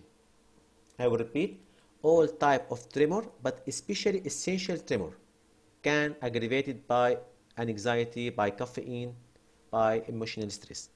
Is there anything in particular can improve your symptoms? Like when you sleep, all types of tremor also improve while the patient sleep, and alcohol. Alcohol usually improve the symptoms of essential tremor. This is very important. And please, when you ask about alcohol, maybe the patient not drinking. So first of all, before to ask him, is there anything in particular can improve it? I'm sorry, if you are drinking alcohol, okay, or ask him, do you drink alcohol? If he tell you yes, you feel that improve with alcohol drinking. And don't first ask the patient if he drinking or not drinking. Maybe the patient not drinking alcohol.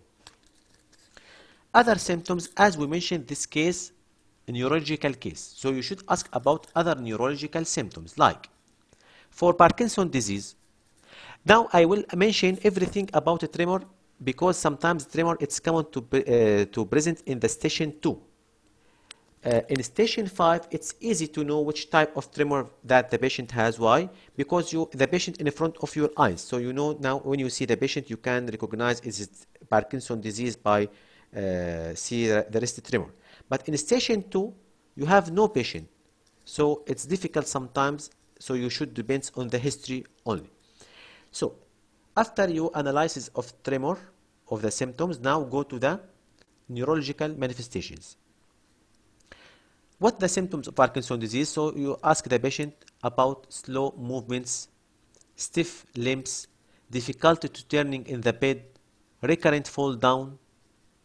For Parkinson plus syndrome, we have multi-system atrophy. What the features of multi-system atrophy? Symptoms of presyncope and syncope, and urinary symptoms like frequency, hesitancy, incontinence, constipation, impotence. Autonomic symptoms. So very important for multi-system atrophy. Only you have to ask about autonomic symptoms like presyncope and syncope, and as we mentioned, urinary symptoms like urine incontinence, constipation, and impotence. For progressive supranuclear palsy, you have only one question. Do you have recurrent fall down? Usually patient with progressive supranuclear palsy, the patient have recurrent fall down, especially backward fall down. And usually progressive supranuclear palsy in examination, you should examine eye movements for supranuclear palsy.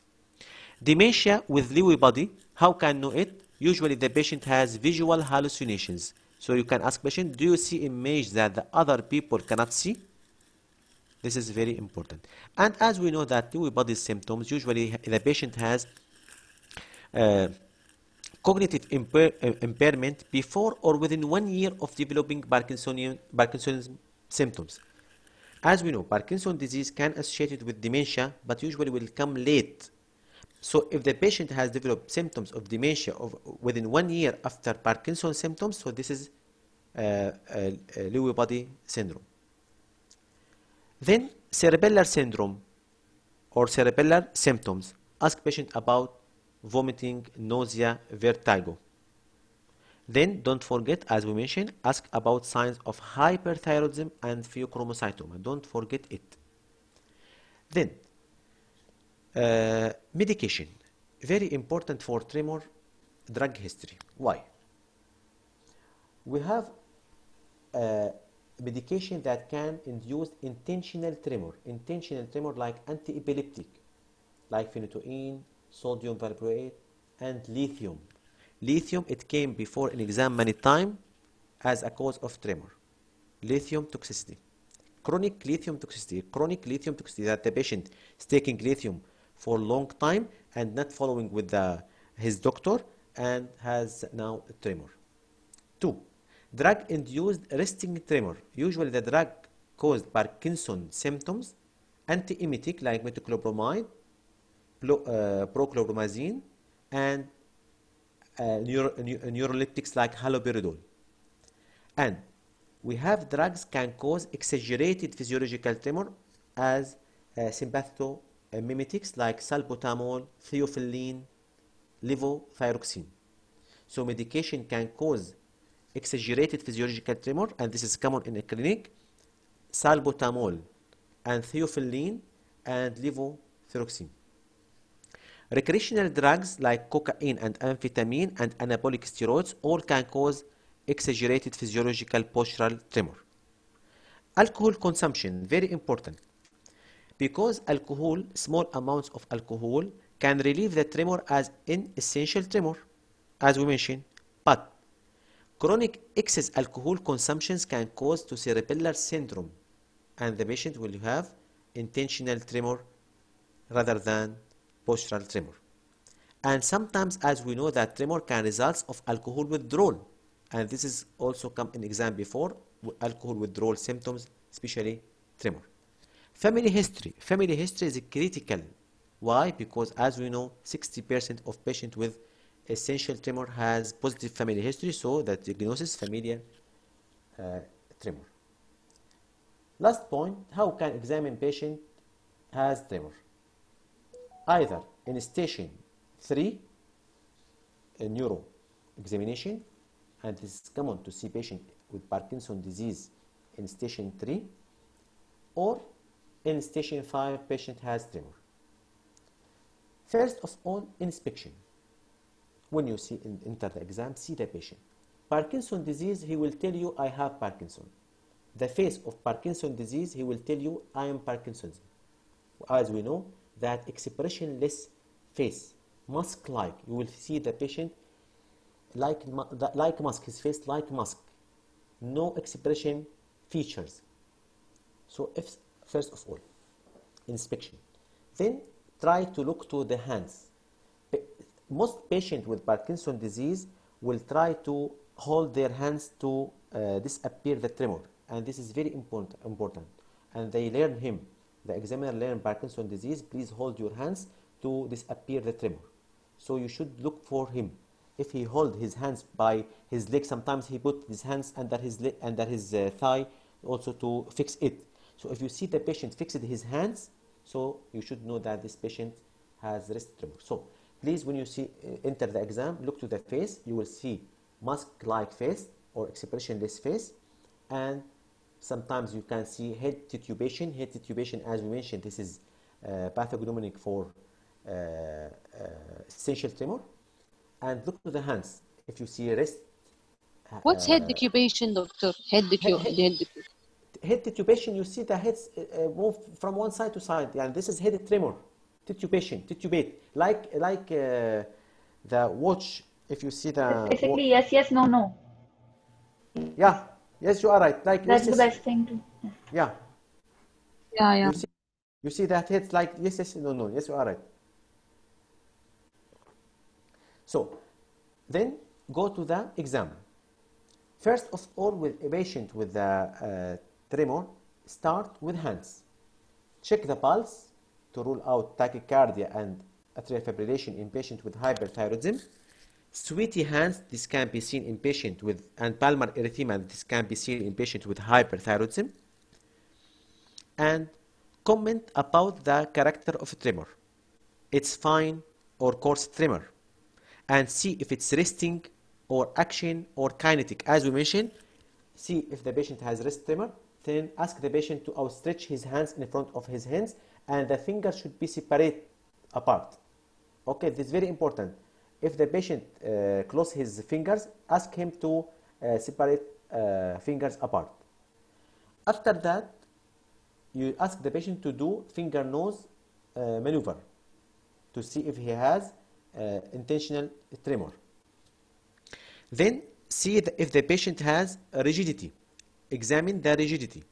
We know that in Parkinson's disease, patient has cogwheel rigidity at the level of the wrist and lead pipe rigidity at the level of elbow. And then examine the power. Why the power? Simply no need to examine the power in details like in the patient with weakness or like this. Only to see if the patient has weakness, because sometimes neuropathy can cause tremor. Very important point.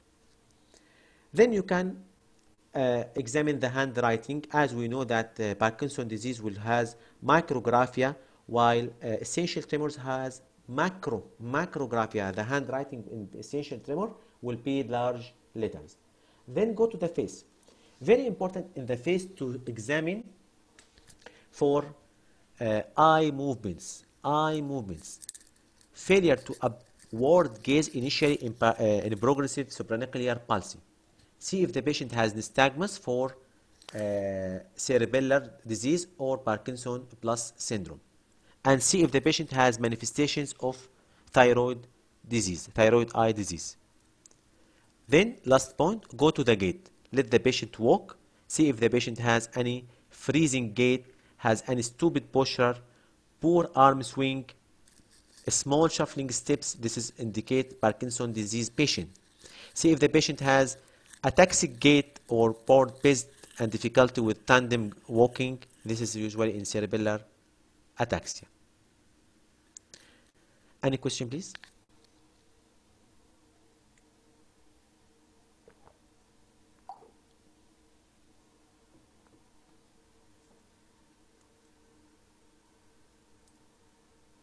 Any question, please?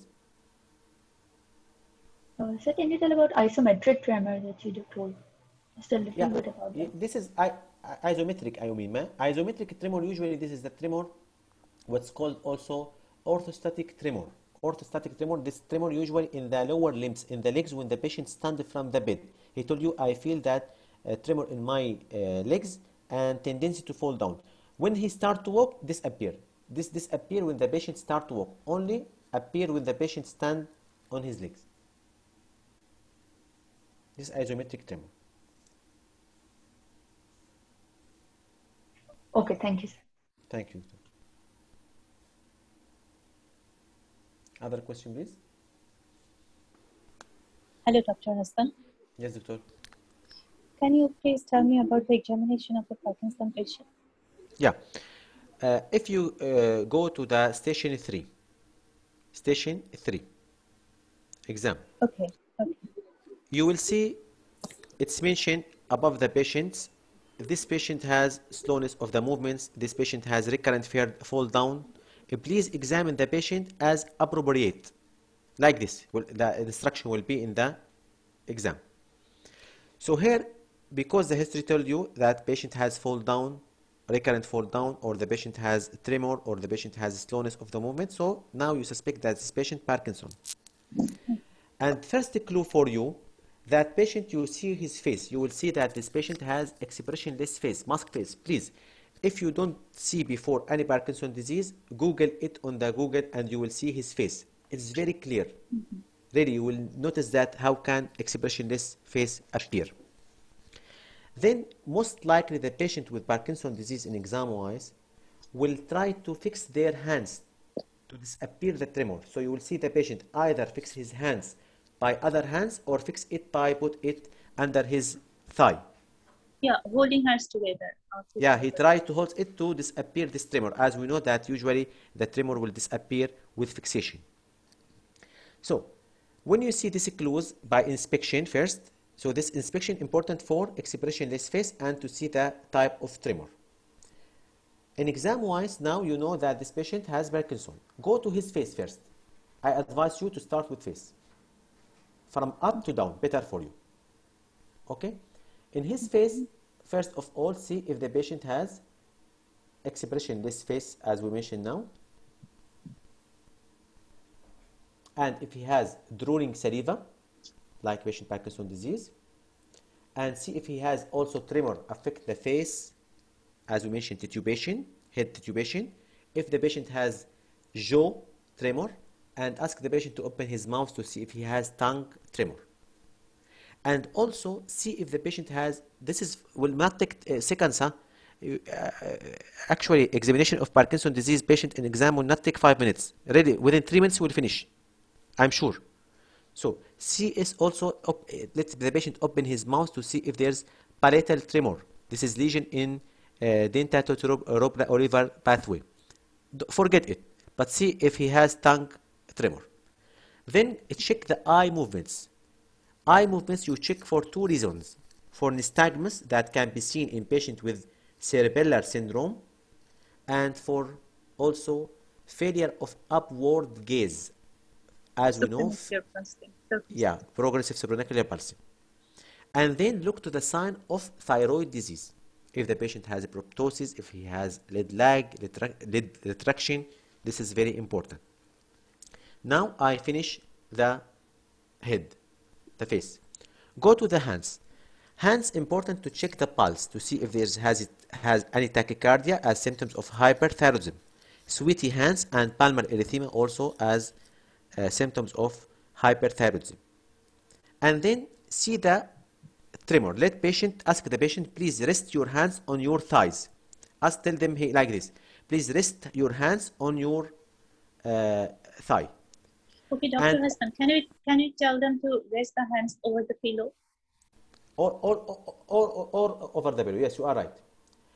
Okay, and here see if the patient has wrist tremor. Will be very appear, and usually in Parkinson disease patient, the tremor will be asymmetric, will affect more side other than two sides. Very important. So see the tremor, is it coarse or fine? And we know that Parkinson you have bell rolling tremor. Now you see the tremor. Then tell the patient to outstretch his hands in front of his and tell him to separate his fingers. Make his fingers apart because the patient most likely will close his fingers. So ask him to open his fingers. Okay. See if he has postural tremor. So wrist tremor, postural tremor. Then ask the patient to do finger nose maneuver to see if he has intentional tremor or yes, intentional tremor. Okay. Then you can ask the patient to But intentional tremor is not a feature of Parkinson's disease, right? no, intentional tremor not manifestations. This is cerebellar syndrome, but you should examine the patient fully now.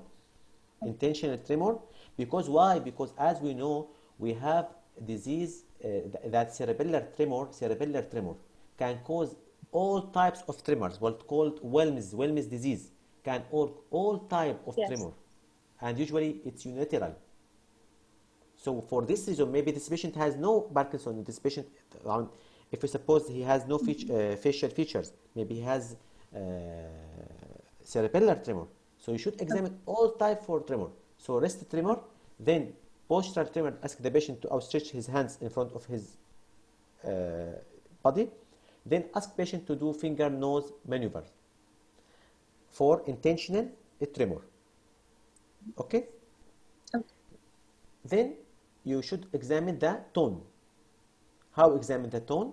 We should examine the tone at the level of the wrist to see if the patient has cogwheel rigidity, and at the level of elbow to see if he has lead by rigidity.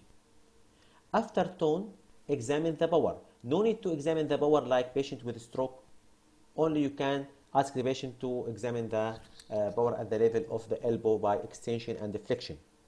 Okay, to see if the patient has weakness, because as we know sometimes that Parkinson's symptoms or tremor can due to stroke, or the patient has maybe polyneuropathy, he has a decreased tone in both limbs. After examining the power now, and we go to the exam all cerebellar sign like rapid alternate movements, like this diadochokinesia.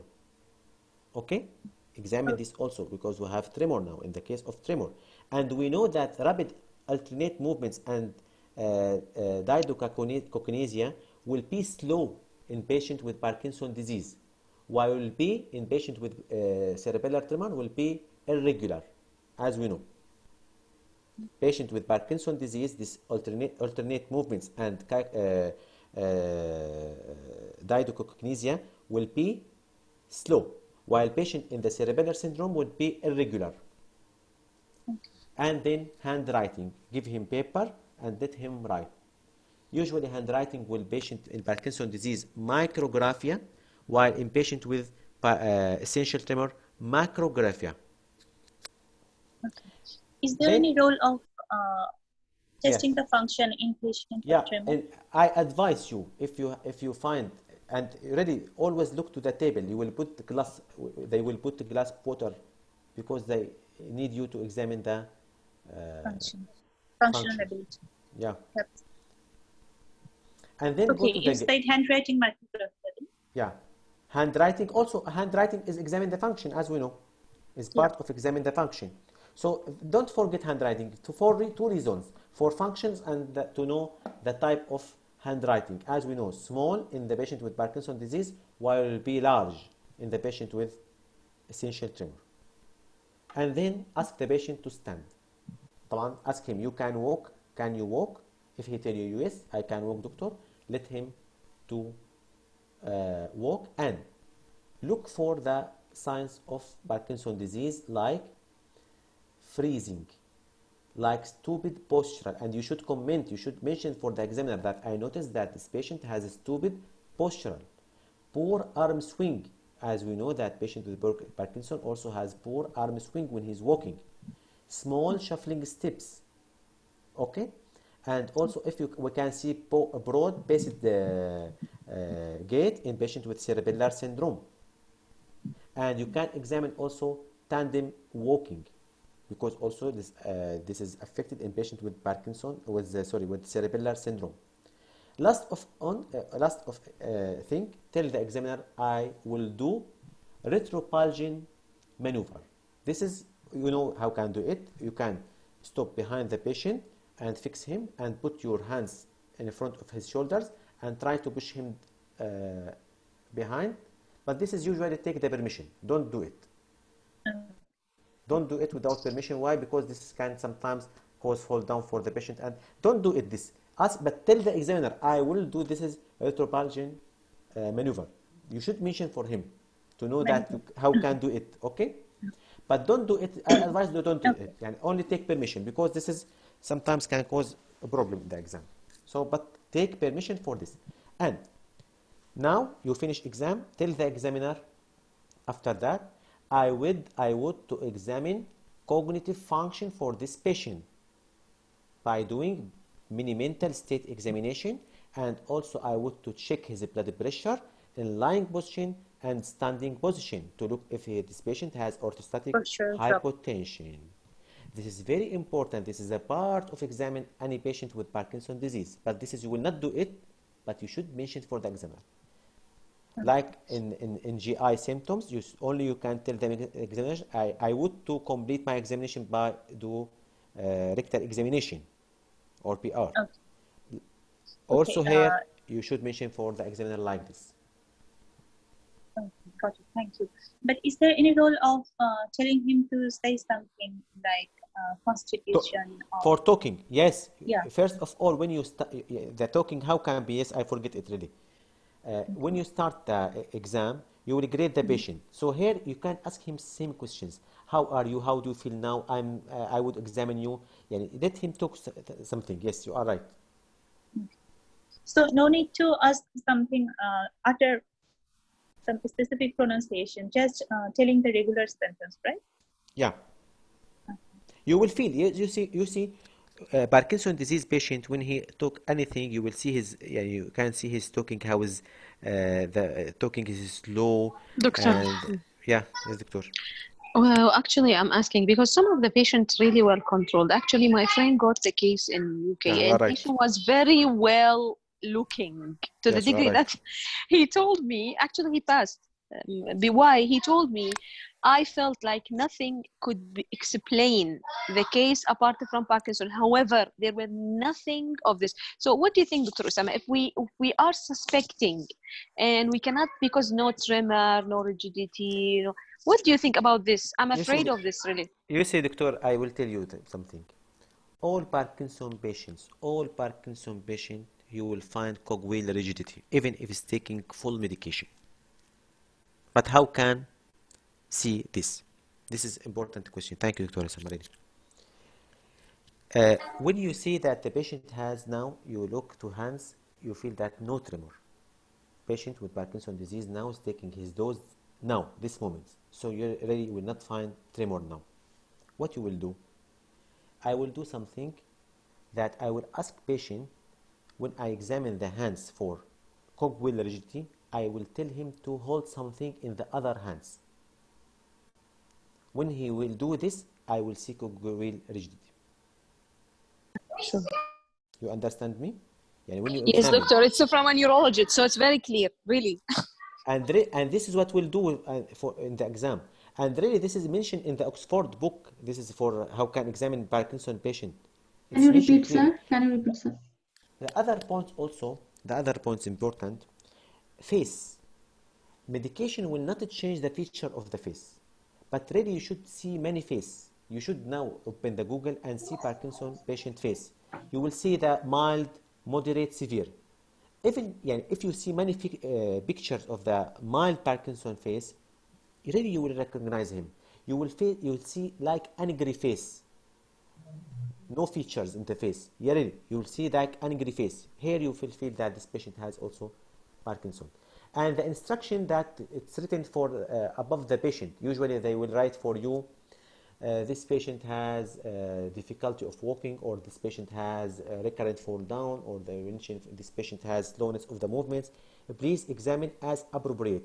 When they mention this is Parkinson, nothing else. And they will not. It's difficult to bring other case like progressive Yes. supranuclear pulse. It's very rare, and usually the patient Thank has you. dementia. Yes, it's very rare to bring these cases. Yeah. Thank you so much, Doctor. Thank you, And Dr. can you please mention the point where we can differentiate between Parkinson disease and the other Parkinson plus symptoms? Yeah, you are right. We have other Parkinson disease patient. We have first of all what's called multi-system atrophy. Usually, this is the patient has autonomic features like syncope symptoms, like urinary symptoms, like frequency, hesitancy, incontinence, and also they have constipation and impotence. This is autonomic symptoms, as we know. So, multi-system atrophy, the patient has autonomic features. For progressive supranuclear palsy, usually the patient has recurrent retrograde fall down, and usually progressive supranuclear palsy, the patient will tell you, I have visual disturbance. Okay? Dementia with Lewy body, usually the patient has No. hallucinations. Can you please repeat from the second one? After the multiple Prog- system atrophy, there was some prog- sound problem. Progressive supranuclear palsy. Okay. The patient has recurrent retrograde fall down. The patient will tell you, I have fall down when I'm climbing stairs. Okay? And the patient has visual disturbance. Okay? And usually they have emotional lapidity. Dementia with Lewy bodies, the patient usually have visual hallucinations. So you can ask him, do you see images that the other people cannot see? And usually dementia with Lewy body, the symptoms will be fluctuating. Yeah, the family will tell you that I feel that sometimes my patient become better and sometimes he see these hallucinations.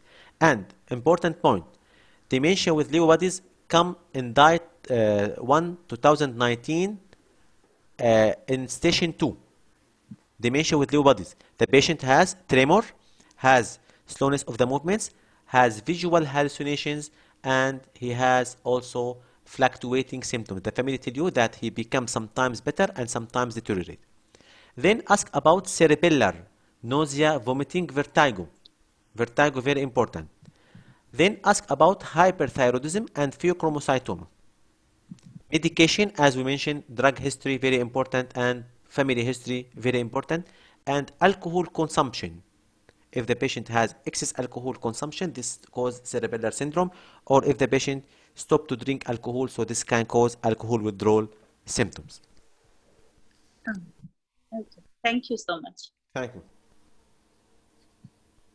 Any question, please? Really, Dr. Hassan, thank you. This is a station 3 and 5. It's not 5 only. Really, thank you. Really, I prepare like this. I prepare this case to be inshallah next. And inshallah, in future, I prepare to do also a video how can examine Parkinson disease. Inshallah, in future, I will upload also on YouTube. It's common, really, it's common and clear. You made the Very examination more easy in station 3. Very common, yeah. Yes, it's very common. Parkinson to appear in the station 3. Yes, you are right. Very common. Any question, please, before to go to a fourth case? So usually in Parkinson's, how do they present? What is the symptom that appears in the as a case? Yeah, you mean in station 3? Yeah, not Yeah. in station 3, but in station 5 or in station 2, if we have. And station 5, it's come before Parkinson disease patient, but the patient will tell you that, doctor, I have wrist tremor, rather than this tremor or this shakiness of my hands become when I rest my hands or I don't move it. And also I feel that my movements become more slow. Okay, and we'll tell you sometimes the other, and if the Parkinson disease come in the examination, so you should now confirm the diagnosis. As we know, this is spot diagnosis, so confirm the diagnosis first, by asking the patient about wrist tremor, about slowness of the movements, and difficulty of walking. And then you should rule out complication like constipation, as we know that patient with Parkinson's disease has constipation, and also postural hypotension. Very important to ask him, do you feel dizzy when you stand from lying position to upright position? And you should rule out the Parkinson plus syndrome by asking about autonomic manifestation like impotence, like difficulty to control urine, and ask about dementia. Do you see image that the other cannot see it? Do you have any episodes of confusion or restless or difficulty of memory? Okay.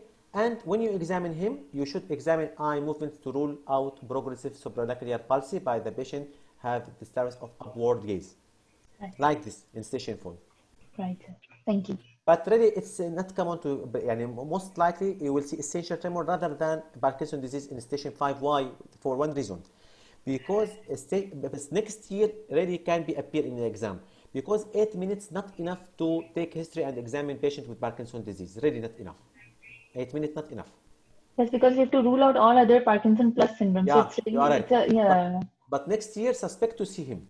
Next year, because 15 minutes, so Parkinson's disease can appear next year more frequently. And do we have, Dr. Hassan, to stop driving, or like, do we have any other restriction to this patient? Very important. I think I don't know if we have a session for this course about Parkinson's disease, but we discussed it before in the free session about Parkinson's disease. We mentioned Parkinson's disease, he should seek advice from DVLA. He should seek advice. Yani you should refer him to DVLA, because sometimes if the patient tremor or symptoms affect daily activities, so he should seek advice. But if the symptoms controlled, so he can drive, no problem. Nobody will prevent him to drive if his symptoms controlled by medication. But if the patient symptoms, you examine him and you feel that these symptoms can affect driving, you should tell him that to seek advice from DVLA. Sure. Only the disease, should advise the patient to stop driving 100% if the patient has loss of vision or loss of consciousness. This is two disease. You should tell him, please stop driving, clearly stop driving, while to solve your problem. Okay? Other than this depends on your evaluation. If you feel that patient has severe tremor in your exam, so you should tell him, please, I advise to stop. If the patient has ankylosing spondylitis, severe neck stiffness, he cannot move his neck from side to side, you should tell him that stop driving. So this depends on evaluation in these stations, but only loss of vision, loss of consciousness, you should stop driving. You must not stop, you must stop driving, but in sympathetic way.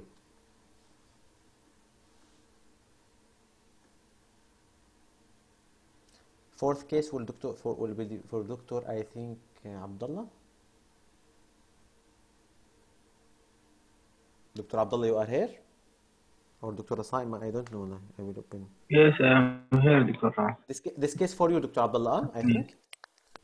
Okay, yes, this is my case, the first one. Yeah, very nice case. Also very nice case. Station 4.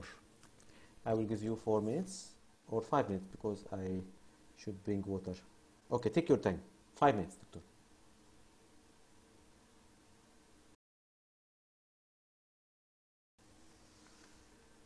You are a doctor?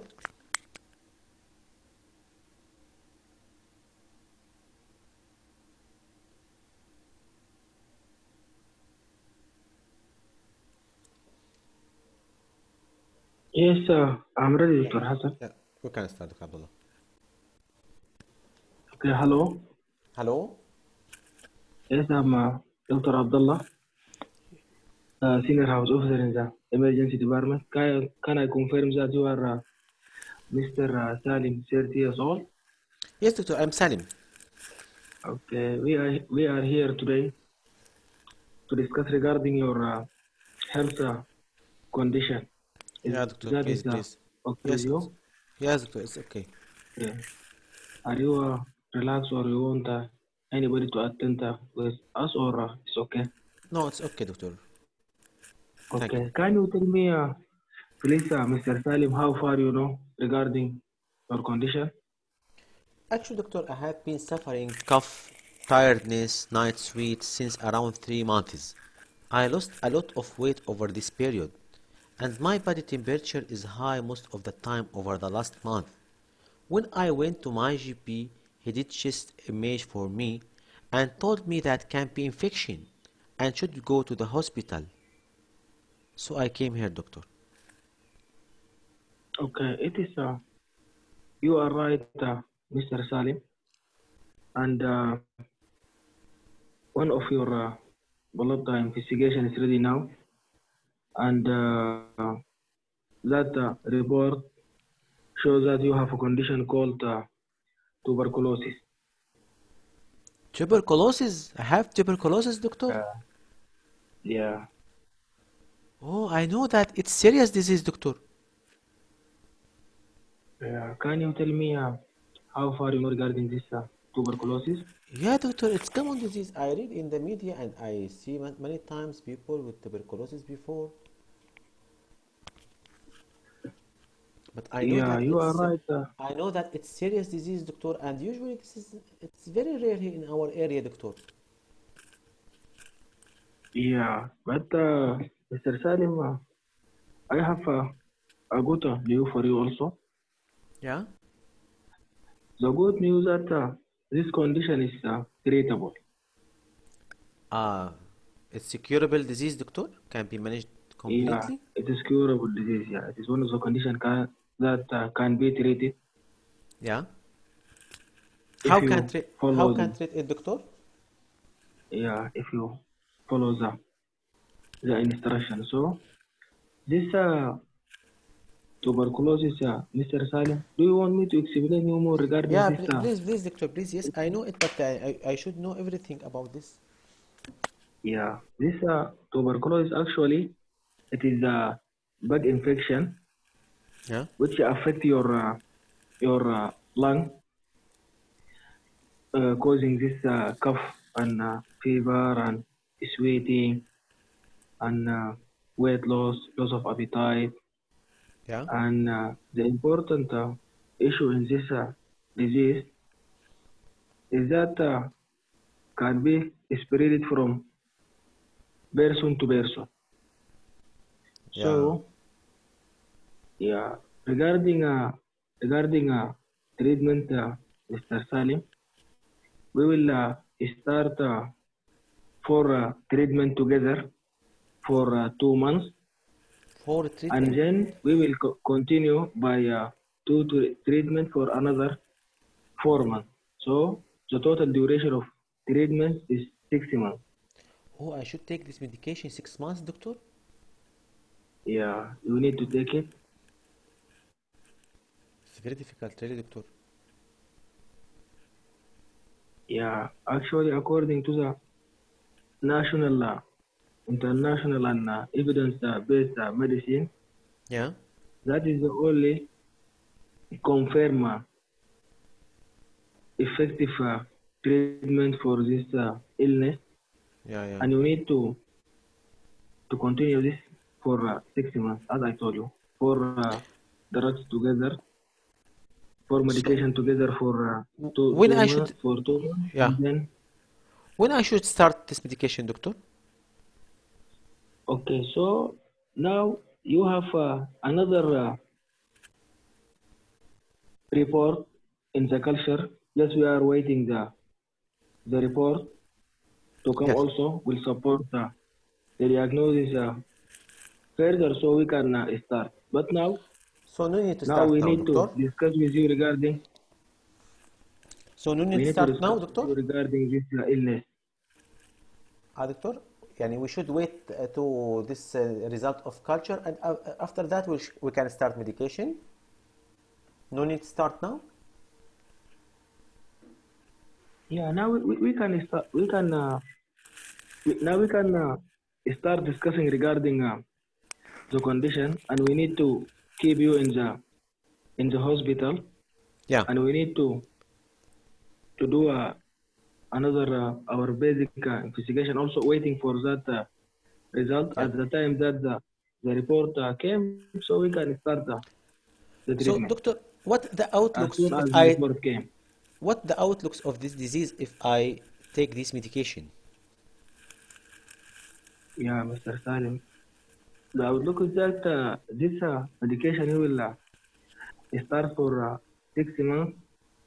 The important issue is that one of these medication will change your uh, water work color to orange color, and maybe your sweating also will be changed Yeah. to orange color. And one of those medication, sometimes in limited number of patient, can cause also like tingling sensation or burning sensation to the lower limbs or upper limbs to the nerve. But actually, we are adding vitamins to protect this from happening. Yeah. And also, at the beginning, we need you to stay far away from your family and from community also, because as I told you, this disease can spread from person to person, so you can spread it to your family and you can spread it to the community too. Yeah. So, doctor, I should not work now? Yeah, you need to, at the beginning, you need to stop working until the disease is well controlled at that point, so you can continue. But really, doctor, I afraid to lose my job. No problem regarding that, Mr. Salim. We will. Doctor, it's Can you difficult tell to me get job. your job, You know please? nowadays it's very difficult to the one to get job. So really, it's problem for me to lose my job. Okay. Can you tell me what is your job, please? I'm working receptionist in the hotel. Receptionist. Okay. So we can include our social worker, and we can include your occupational health No, no, no, doctor doctor, also please, is a please, part of please. our I, team. I, I afraid, doctor, to know that I have this disease in my job, my supervisor, and really, doctor, no need to inform them. Because, doctor, if they know that I Um, have this disease, can also sometimes blame me and bully me. Really, doctor, no need, no need. Mr. Salim, we appreciate your concern, but actually, as I told you, this is a communicable disease. That means can spread from somebody to So, another, doctor, you will tell them that and you will actually, your you will tell I'm them, doctor, sorry. that I have this TB, tuberculosis. Will tell my worker mate that I have this disease. Yeah, we need to stop you from work. Actually, Yeah, Mr. doctor, Salim, no I'm sorry problem. for that. I can't take vacation now. No need to inform anybody. I can't take vacation. I will take vacation, doctor. No need to tell anybody. Okay, so we will stop you from working, and at any point that we feel that you are unable to spread this disease from you to another person, so at that point you can go back to your work. Yeah, okay. And And when regarding that, yeah, you can when can I resume my work, doctor? at least we have first 6 months. You Yeah. need to continue for 6 months, and then after that, Oh we my need God, to 6 months. I reassess should. again. And if you are, or at any point that our treating team decides that you are free from this bug infection, you can resume your work. So I cannot work for 6 months now. Oh my God. Yeah, I'm sorry How for much that, it's difficult disease. Really Mr. difficult Salim. disease. Really. I'm so sorry. Okay, doctor. Thank you, doctor. I will try to take vacation or anything else. And I want to know also, Mr. Salim, uh, are you earning enough money? Only from my job, doctor. This job. Okay, is it enough? I think will not be enough if I will take vacation for 6 months. I cannot gain any money. Okay. So we will include our social worker also. He will help regarding that. Can you Thank you. tell me, please, Mr. Salim, what about your family issue? Are you married? Do you have a kid? What No, I'm not. about the home? I'm not married, doctor, but I'm living with my girlfriend. Okay, so I'm sorry to tell you that we need you to isolate yourself and to keep her away also, Yeah. because this can spread from you to any other one who is in close contact to you, because this can spread by coughing, by breathing also. So okay, So doctor. we need I you will to tell keep her that I need all to stay around at you. home alone. Yes, no problem, doctor. I will tell her to go to her home, and I will stay alone in my home. Yeah, but we need to keep you in hospital, and we need you to be in isolation also in our facility. Yeah, yeah. I should stay in hospital. Yeah, we need you to stay in hospital. For Yeah, how and long? For how even long, at doctor? I should stay in hospital. hospital. Yeah, just now we are waiting for this blood report to come out as soon as possible. This report is out. We will start our treatment Yes. until the area that our treating team sure that your disease activity is well controlled, so you can go back to your home even before this 6 months, Okay, doctor. Okay. even maybe 1 month, 2 months, according to the treating team decision, at the point that your disease is controlled. Yes, doctor. One Any minute, other doctor. Hold on. concern, Mr. Salim? Really, doctor, no concerns because now you explain everything, and I can understand all.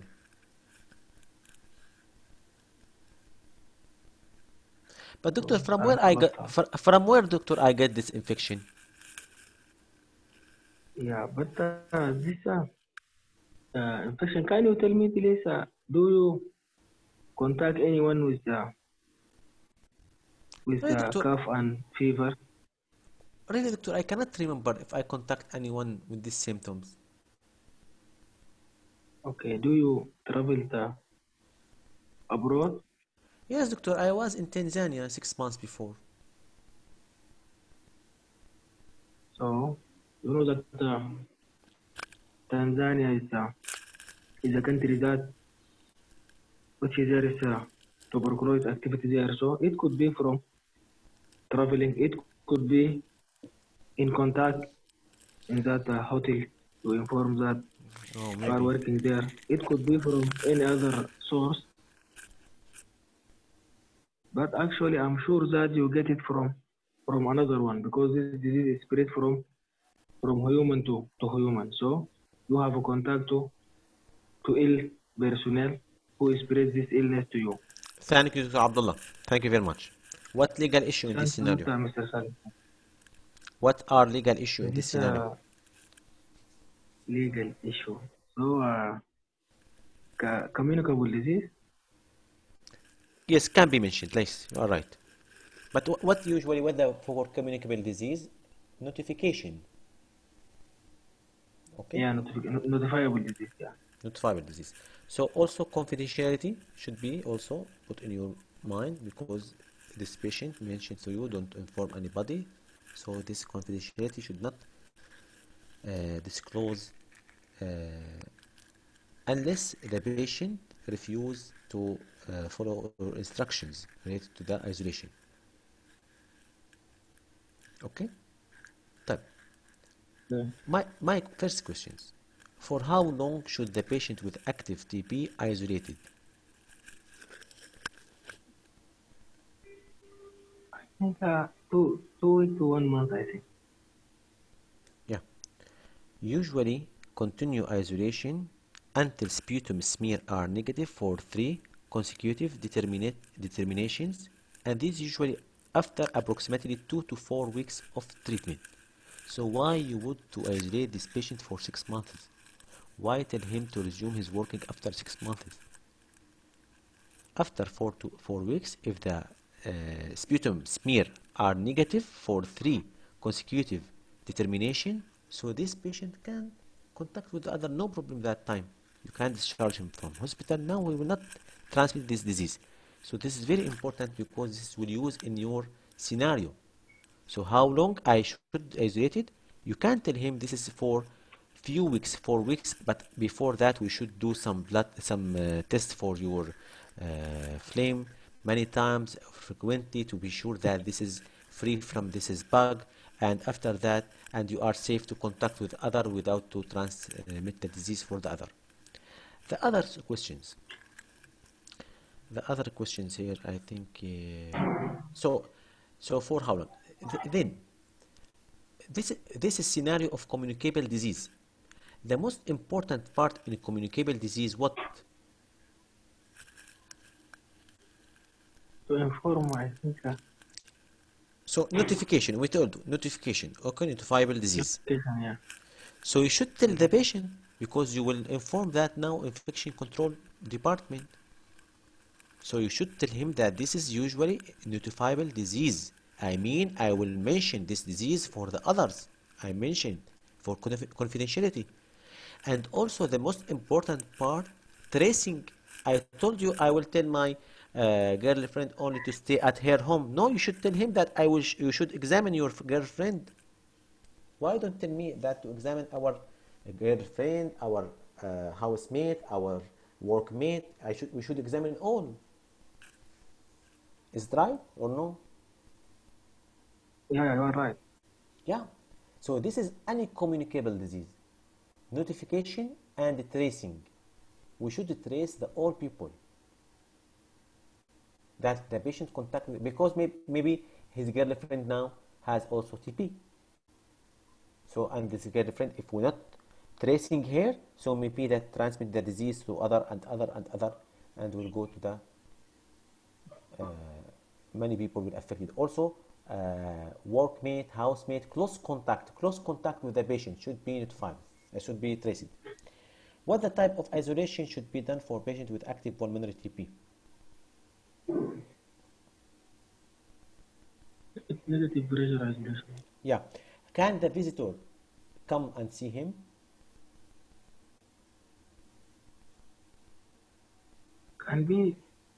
They can So, come, but with a precaution. With precautions. Like this.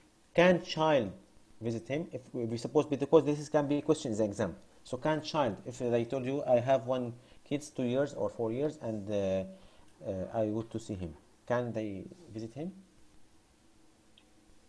I will try to explain him that his child visiting is very risky to the child if he is insisting, so he can visit with precaution. But I will advise him not to. Yes, usually we advise to then don't visit him. But if he insists and insists and insists, tell him that I will arrange with my consultant and take the decision, or take. I will discuss with my consultant and also with my infectious management team to see how can allowed for him to visit you. And don't give him answer. If he insists that for child, because usually not allowed for child to visit him. So if he insists in exam, no doctor, I will discharge, because there is other scenario that the patient, he will to discharge himself. And when you ask him why, he will tell you, because my children, I cannot see them, they cannot visit me. So in that reason, if he insists and argue you, tell him that be sure that I will discuss with my consultant and infectious control team that will arrange one way to try to see your children. But don't tell him that it's allowed. Don't mention it for him, okay? Try to escape. Thank you, Dr. Abdullah. Thank you very much. Really, this is important scenario. Very important scenario, especially for this year. I think this can be applied for open TB. This scenario apply for meningitis, meningococcal meningitis. This can be applied for COVID-19. Really, this can apply for all these cases. Also COVID-19, as we know now, COVID-19, it's notifiable disease. We should notify and we should trace the people who contact with the patient with COVID-19. It's right in this now, in this pandemic. We should tracing the people. Now we are here in hospital, tracing the people that contact. They ask the patient who was with you, with who you contact, and really they bring him and take sample from them. So this can be applied in this year on COVID-19 like this in station 4. So very important issue. This is if you face case of open TB, of meningitis, of COVID-19, you should also doing all the steps, especially notification and tracing. Trace the case, the contact people. طيب TB. What's TB? TB is lung infection caused by a specific type of bug transmitted by person when sneezing or cough. This is the definition, it's clear. Clinical features: cause cough, phlegm, cough up blood, high body temperature, night sweats or sweat, feeling unwell, weight loss, poor appetite. You may become breathless if the infection progresses and damage the lung. Complication: as we know, for any disease, mention, definition, clinical pictures, complication. Tell the patient if the disease left untreated, complication often develop, such as fluid collection between the lung and chest wall. This can make you very breathless. As we know, pleural effusion, it's common in patients with TB, and this is responsible sometimes for complication. And the other thing, as Dr. Abdullah told me, that TB infection, if not treated well, can spread from the lungs to cause infection in other parts of body. And depending on which part of the body is affected, various symptoms may be then occur. And this can affect bone, gut, tummy, kidney, bladder, brain, skin. You should mention important parts, especially brain, kidneys, bone for patient. And this can cause serious complication. As we know that meningitis, TB meningitis is very serious disease. Treatment, you should explain for them these points. That normal antibiotic don't kill TB germs or bugs. Normal antibiotic don't affect the TB. So you need to take combination of special antibiotics for several months. Not necessary here to mention the names because it's not mentioned in the scenario to explain detail. Only you can tell him that we should use combination of special antibiotics for several months. And you can tell him usually the standard treatment in the UK is usually for 6 months. First, it involves combination of 4 antibiotics that you take for 2 months, then followed by continuing with 2 medication for further 4 months. طبعا you should explain him this important point that TB bacteria in the body are more difficult to get rid of than the ordinary bacteria. Why? Because to convince patient to accept this medication for 6 months. So you should mention for them that it's difficult to get rid of than ordinary bacteria. And you should mention, if you don't take the full treatment, then the following problems often occur. What's the problem? You may remain infectious to other people, transmitted the disease to the other people, and you may not be cured. You may feel better at first, but some TB bacteria may stay in your body, and this can reactivate at later time and make you very ill. And tell him that if this infection is only partially treated, the bacteria can be resistant to antibiotic. So this is very important point. To convince patient to take medication, you should tell him the complication. That first of all, that the infection will still, and you will be transmit this disease to the other. And also, you may not be cured. And also, this bacteria will be resistant if you take this medication for a short time and then stop. Yes, you will feel well. As we know that patient with meningitis, with tuberculosis, after 1 month will feel very well. But when you stop medication, the symptoms will return back, and this will make the disease more resistant to the treatment. So, you should mention for the patient the treatment duration 6 months, and you should take it regularly for 6 months. And why? Because if you stop this, if you feel well after 1 month or 2 months and stop this medication, so this will make the bacteria more resistant to treatment and difficult to get rid from your body later on. Outlook: with the treatment, most people make a full recovery, as we know. But if left untreated, about half of people with active TB eventually develop serious complication and may die. You should mention death for him. Why? Because as we know, if the patient of TB not taking medication, so he really will die. Social history, very important here, especially if the patient has any history of travel. And alcohol, very important also. We know can alcohol here interact with the medication. Illicit drug. In this scenario, it's mentioned clearly, if you have time, you can discuss about HIV. But if you have no time, no need to discuss. If you feel that you have time to discuss about HIV, you can do. Isolation. Tell the patient, so the main parts of this scenario, explain the disease and then discuss the isolation. Isolation, tell him that the aim or the purpose from isolation, first of all, the benefit for you, because the patient with tuberculosis can easily catch other infection and this can worsen their condition. And the second, to protect the other people, because as I told you, this disease can be transmitted easily from one to the other. So, isolation for two purposes. First one, for your benefit, because patient with TB can easily catch other infection. Second purpose is to protect the other people, because this disease can be transmitted easily.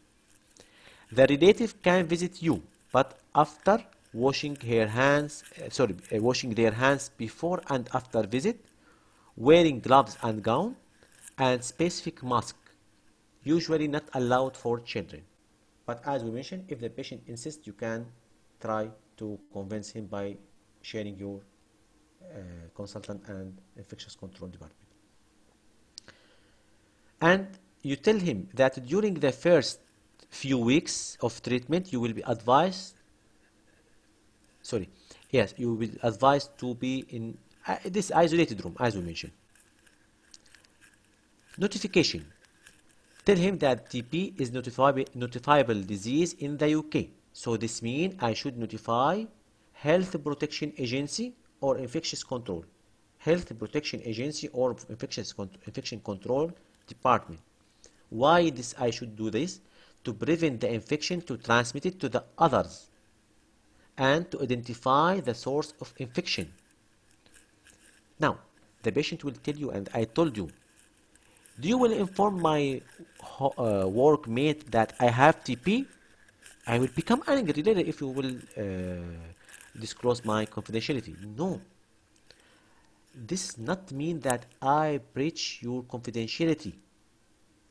Only we can tell the people that we need to investigate you, because when people contact with him, maybe has risk of disease can be transmitted by person to person. We will not mention your name unless you give us permission. So if the surrogate asks you, you will tell my workmate that I have TB? No. Tracing does not mean that I will inform them that you have the disease. You are the one that you have disease. Okay? This is very important point, and this is a question in the exam. So contact tracing. Also tracing, this is to identify the people who with close contact with the patient by investigation and the prophylactic treatment if needed. So you can tell them that we should trace the people that with close contact with you to do some tests for them, and maybe they need to give them medication also to prevent the disease to develop more. Because early treatment can prevent serious complication and transmission of the disease to the others. For his girlfriend, you should trace her, you should examine her. Don't tell him, yes, she can stay at home. No, I should tell her, you should inform her to come and to do test for her and may need treatment. Concern. When I lost my job, say that he needs to contact occupational health department as soon as possible, but he should refrain from carrying out any direct contact until he has been established on a treatment for at least 2 weeks or sputum smear negative, as we mentioned for you now. So he can resume his work when he can also contact with the other people. When sputum smear is negative for 3 times, and usually this is achieved after 4 weeks. طيب before I will ask you if you have any question because I have another thing I should discuss with you. Anyone have a question please now?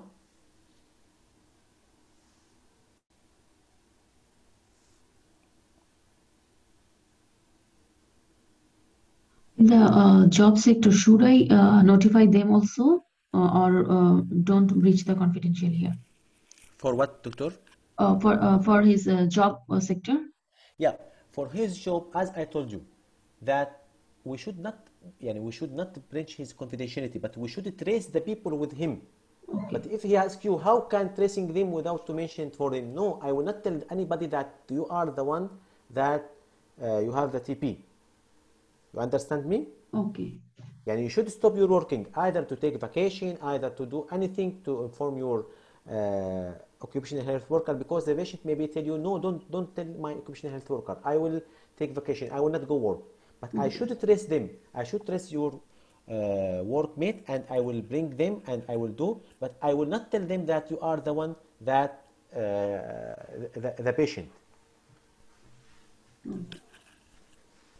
For confidentiality. Okay? Yeah. So, Dr. Hassan, sorry for interruption. It is Yes, doctor. mentioned in the scenario that acid pass bacilli done and waiting for culture Yeah, report. this is very So important the question. question, Yes.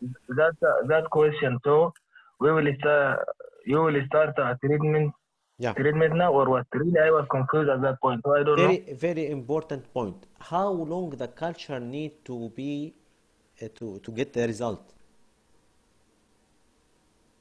Sometimes we need 1 month, sometimes, or 2 months. So when you suspect that this patient has TB and the sputum shows that acid fast bacilli is positive, so you should start. You should not wait the culture. Sometimes we can do PCR. Yes, PCR. Up to 6 weeks the culture will take, so to Yeah. start. Yes, you should start. You should start directly.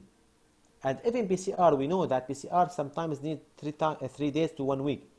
You should start while the patient have the symptoms consistent with tuberculosis. You should not wait.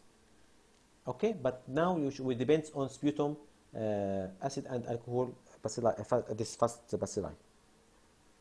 So here, when he tell you that when you start doctor treatment, you should tell him we should start as soon as possible, because as we tell you, because this serious disease, if kept without a treatment, so this can cause serious complication for you.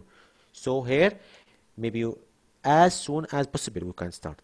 And we know, all of us know that any patient with TB, sometimes we can start treatment on clinical picture if we have high suspicion that this is TB.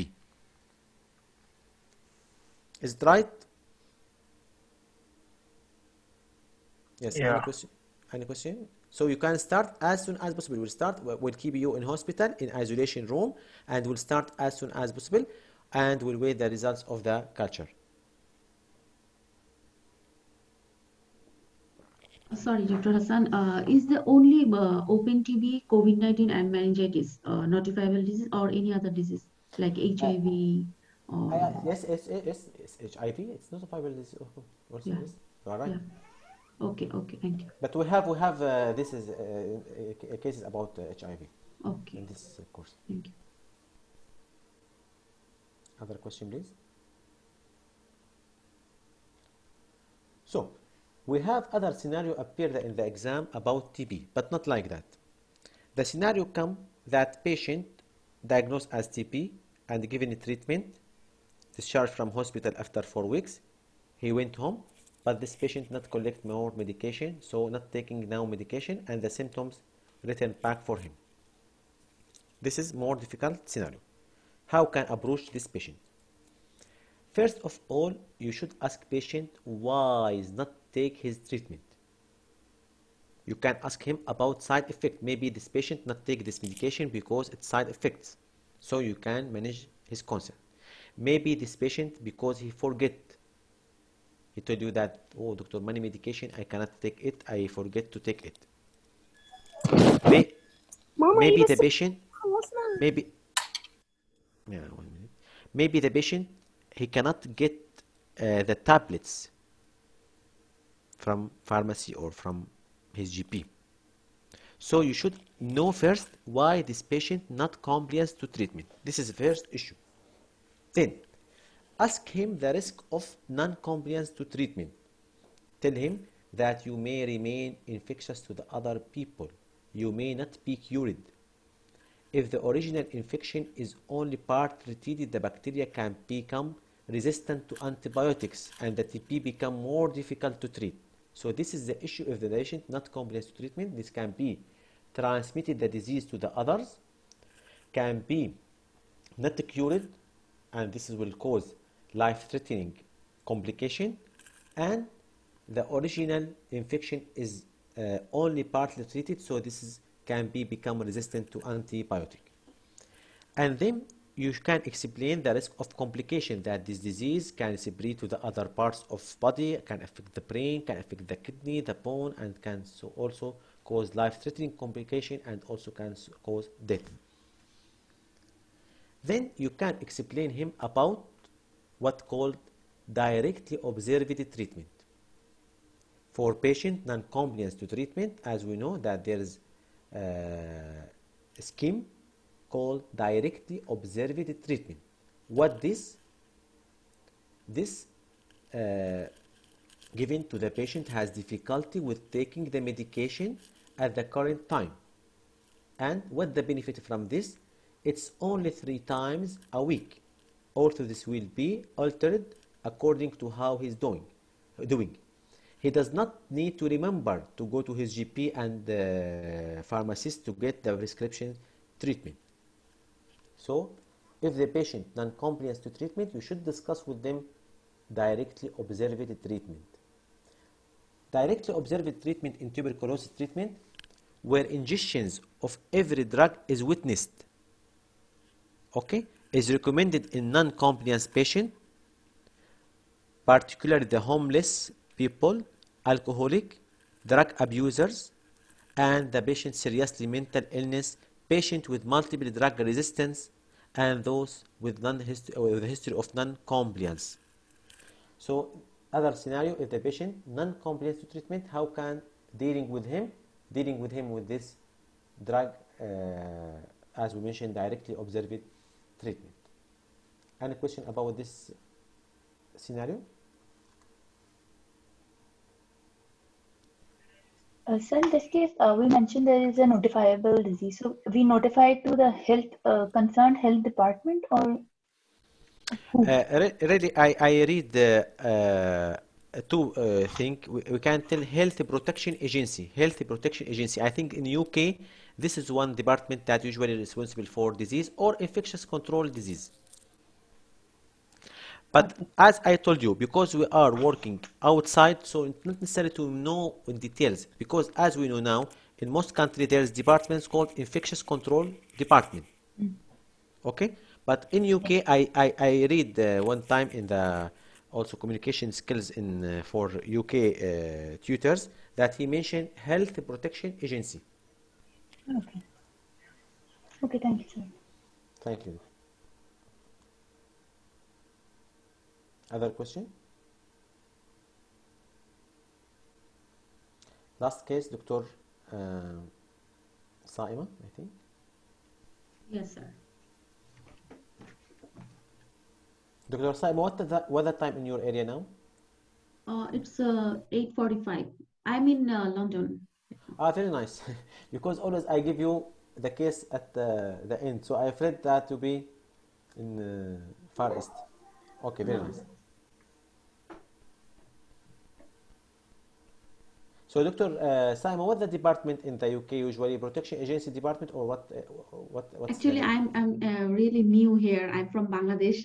Actually, Yeah. my husband is working here, Yeah, and but I think its name, this is one, Health Protection Agency, it's called. okay. I will ask someone. But if you mention infectious control, nobody will blame you. Why? Because this is the, usually it's in most countries it's called infectious control department. Okay. Yeah.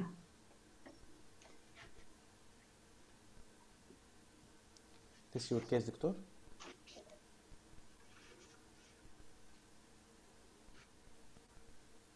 You have 2 minutes. Okay.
We can start, Dr. Asaima, please. Yes. Okay. Hello, I am Dr. Saima, one of the senior house officer in this medical outpatient department. Are you Mr. Lauren, 40 years old? Yes, Doctor, I'm Lawrence. Lawrence. Okay, nice to meet you, sir. Okay. Can you please tell me what is bothering you? Really, Doctor, I have this rash affect my legs. Start about 2 weeks before. In your legs? Yeah. Okay. And was it sudden onset or gradual? Really, Doctor, it starts suddenly. Start suddenly. And for how long you are suffering actually? 2 weeks, Doctor. Start 2 about 2 weeks weeks. before only. Okay. Is this the first time in your life? Yeah, this first time. Okay. Is it progressing day by day or getting worse day by Yeah, day? Doctor, it was red on the first week and Mhm. then become like this. Okay. May I show you rash?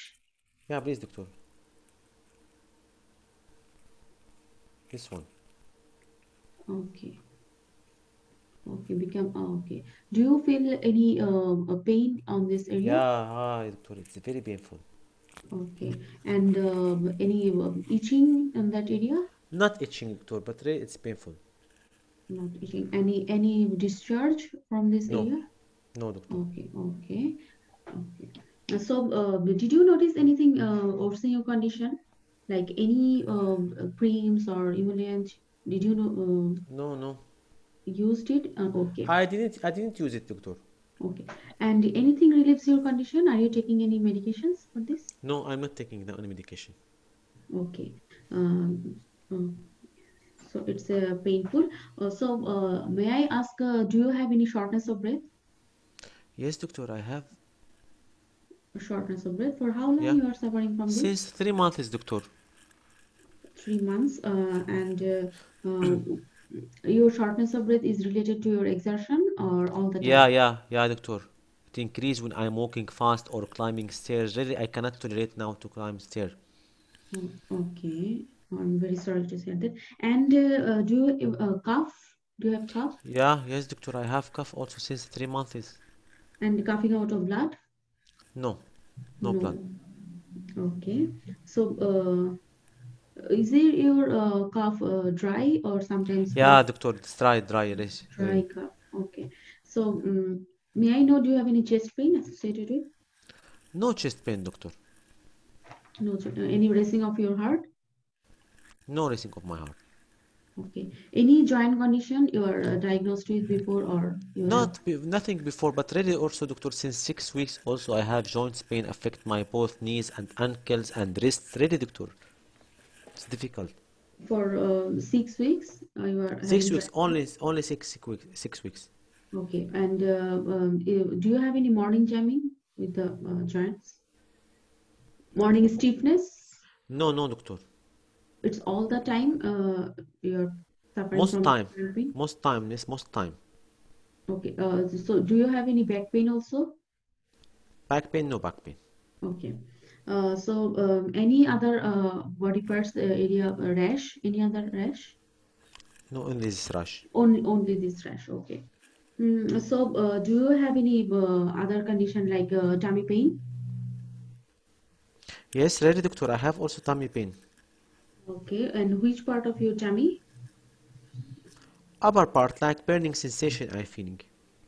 Burning sensation. Okay. May I know your medication chart? Any medication you are using now? Only sometimes I'm using, now only this 2 weeks, I'm using ibuprofen for this pain in my legs. Only ibuprofen. Okay. Any over-the-counter medication? No, no, Okay. And do you have any high blood pressure? no, Any high blood sugar? no, Any past medical condition that I should know? no, Doctor, nothing. Any family members suffering the same condition? No, Doctor, nothing, nobody. No. Okay. And I want to examine you as well as talk to you. Is that Yeah, okay? please, Okay. Doctor. What So to I examine? I want to check the rash first with the gloves. And is it tender or not? And the Yes, temperature also yes, raised or not? yes. And rash is blanchable or not? Yes, very nice. Uh, and uh, and the joint, regarding the joint, I want to do the check the active passive movements, any tenderness present or not. Yes, very nice. A patient has shortness of breath, so I want to check the lungs also, any crabs Very um, nice. present or not. Very nice. And It's normal in this patient. Normal in this patient. all are normal. What you will examine also? So I want to know what about your back passage work?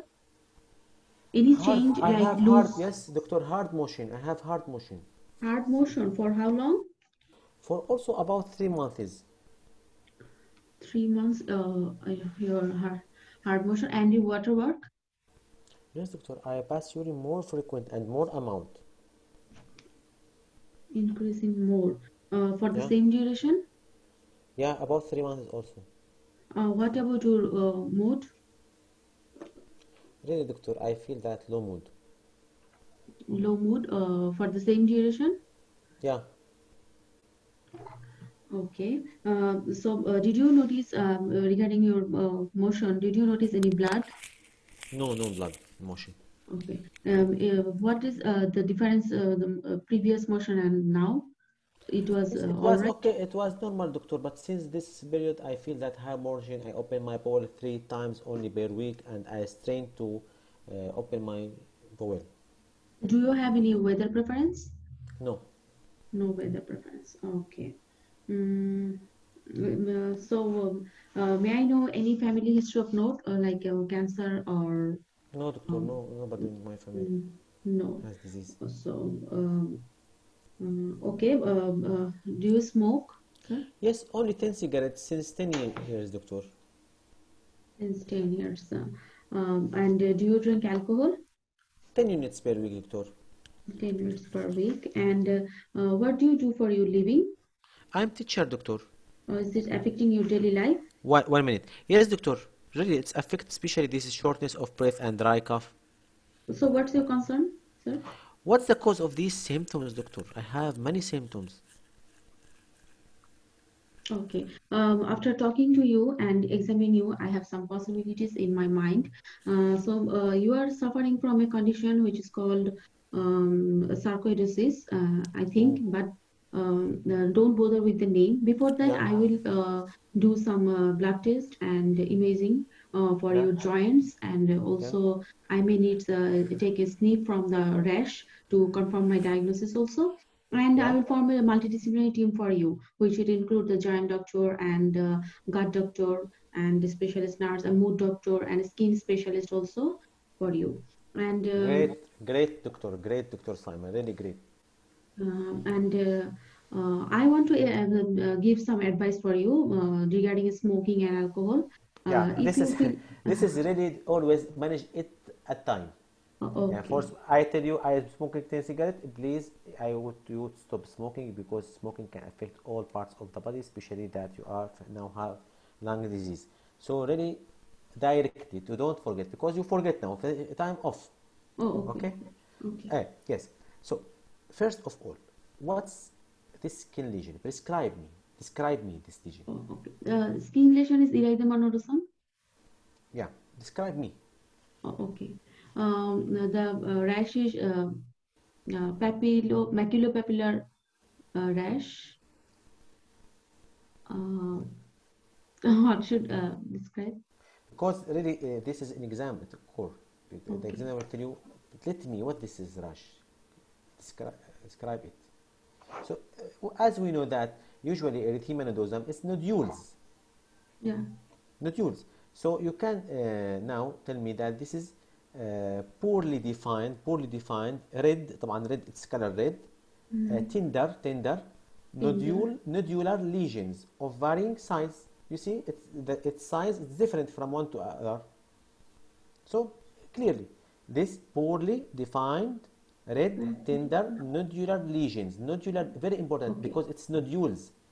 Erythema nodosum, from its name, erythema nodosum. So it's red and Nodular lesion. Yeah. nodule. Erythema, red, and nodular lesions of varying size. This only. This is what you should mention for the examiner because can ask you what the. So erythema nodosum, what's the underlying cause for this lesion in this patient? Um, Yes, you are right. You told me. yeah, sarcoidosis.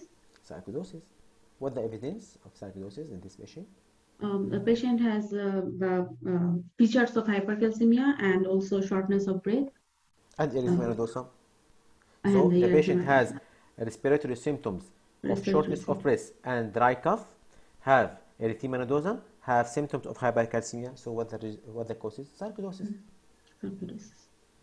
So what investigation you will do for him? I will do the full blood count Yeah. with ESR CRP and check the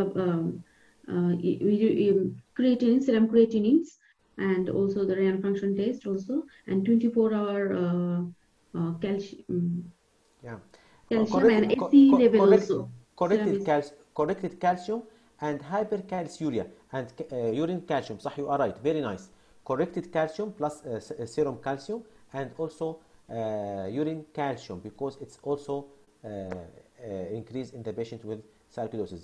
yeah. What else, doctor? And check stress ray and HRCT also do lung function test. HRCT. Very nice. You should mention HRCT. What else? Lung function test and for Pulmonary the function. Very nice. Very nice. Pulmonary function test. ECG to hyper features of hypercalcemia in rhythm abnormalities. Do you forget one blood test? SC inhibitor, SC level, sorry. Angiotensin converting enzyme level. Very nice, doctor. Level, yeah. And also alkaline phosphatase can be elevated in this patient. You mentioned for me also biopsy. Why not mention now? You mentioned for the patient. Yeah, skin biopsy also. Yeah, biopsy. Okay. What are histological findings? Staging. Histological. Histological granulomatous. What granuloma? What the type? This is a question, huh? This is exam question, yeah, because this is common. This is common question, and this is all of no. You know it. I'm sure. Non-cassating granuloma. Yeah. Granuloma. It's known from medical, for all you know this. Okay. What are stages of sarcoidosis on CT? So stage 0 is the normal findings. Stage 1, the bilateral hilar lymphadenopathy. Yeah. Stage 2, bilateral hilar lymphadenopathy plus pulmonary infiltrate. Very nice. Stage 3 was the infiltration without a hilar lymph node. Nice. And stage 4 was only the fibrosis. Yeah. Very nice. What treatment you should give? This last question. Oh, now we have other question. Treatment. Steroids is the first line treatment. If the fibrosis present, I will start the steroids. There's indication for steroids. Not all patients will take steroids. Mm-hmm. Okay, like if the patient has extrapulmonary sarcoidosis involving critical organs, brain, heart, liver, kidneys. So these patients needs corticosteroids. And other antimetabolites. Or if the patient has significant respiratory symptoms. Okay. But other than, we can use non-steroidal anti-inflammatory indicated for the treatment of rheumatological manifestations. Methotrexate, azathioprine, we can use. Also methotrexate and azathioprine also can be used as alternative to prednisolone. Also, we have the other disease like chloroquine and hydroxychloroquine. This used for cutaneous lesions. Mm-hmm. Okay? Yeah. Last questions. So also infliximab can be used for refractory sarcoidosis. Okay. You know anything about syndrome called Lofgren syndrome? Yeah. Is it generalized lymphadenopathy, erythropathy? Erythema nodosum? Yes. Erythema nodosum. Yeah. This is case in station 2. This came before in station 2. That this is acute sarcoidosis. The patient present with fever, arthritis, and lymphoadenopathy, erythema nodosum, and uveitis. Uveitis also. And usually has good prognosis with complete resolutions within the month. So how can this case came? Patient has fever, erythema nodosum, respiratory symptoms like cough and shortness of breath, and uveitis. Okay, for examination, patient you suspect now, first of all, start with legs to see the rash, as you mentioned for me, inspect the rash, take the permission from patient, I will touch this to see if nodules, and tell the patient, if you feel pain, please tell me directly, I will stop. Usually the patient will tolerate because he give you permission. Okay, so examine the rash by also see if the temperature, if also blanchable or no, and then you finish the rash now, the patient has respiratory symptoms, so go to lung. Examine for lungs for fibrosis, if he has any evidence of fibrosis. Then, because now you suspect that this sarcoidosis, you should go to the eyes to see if there's any signs of uveitis.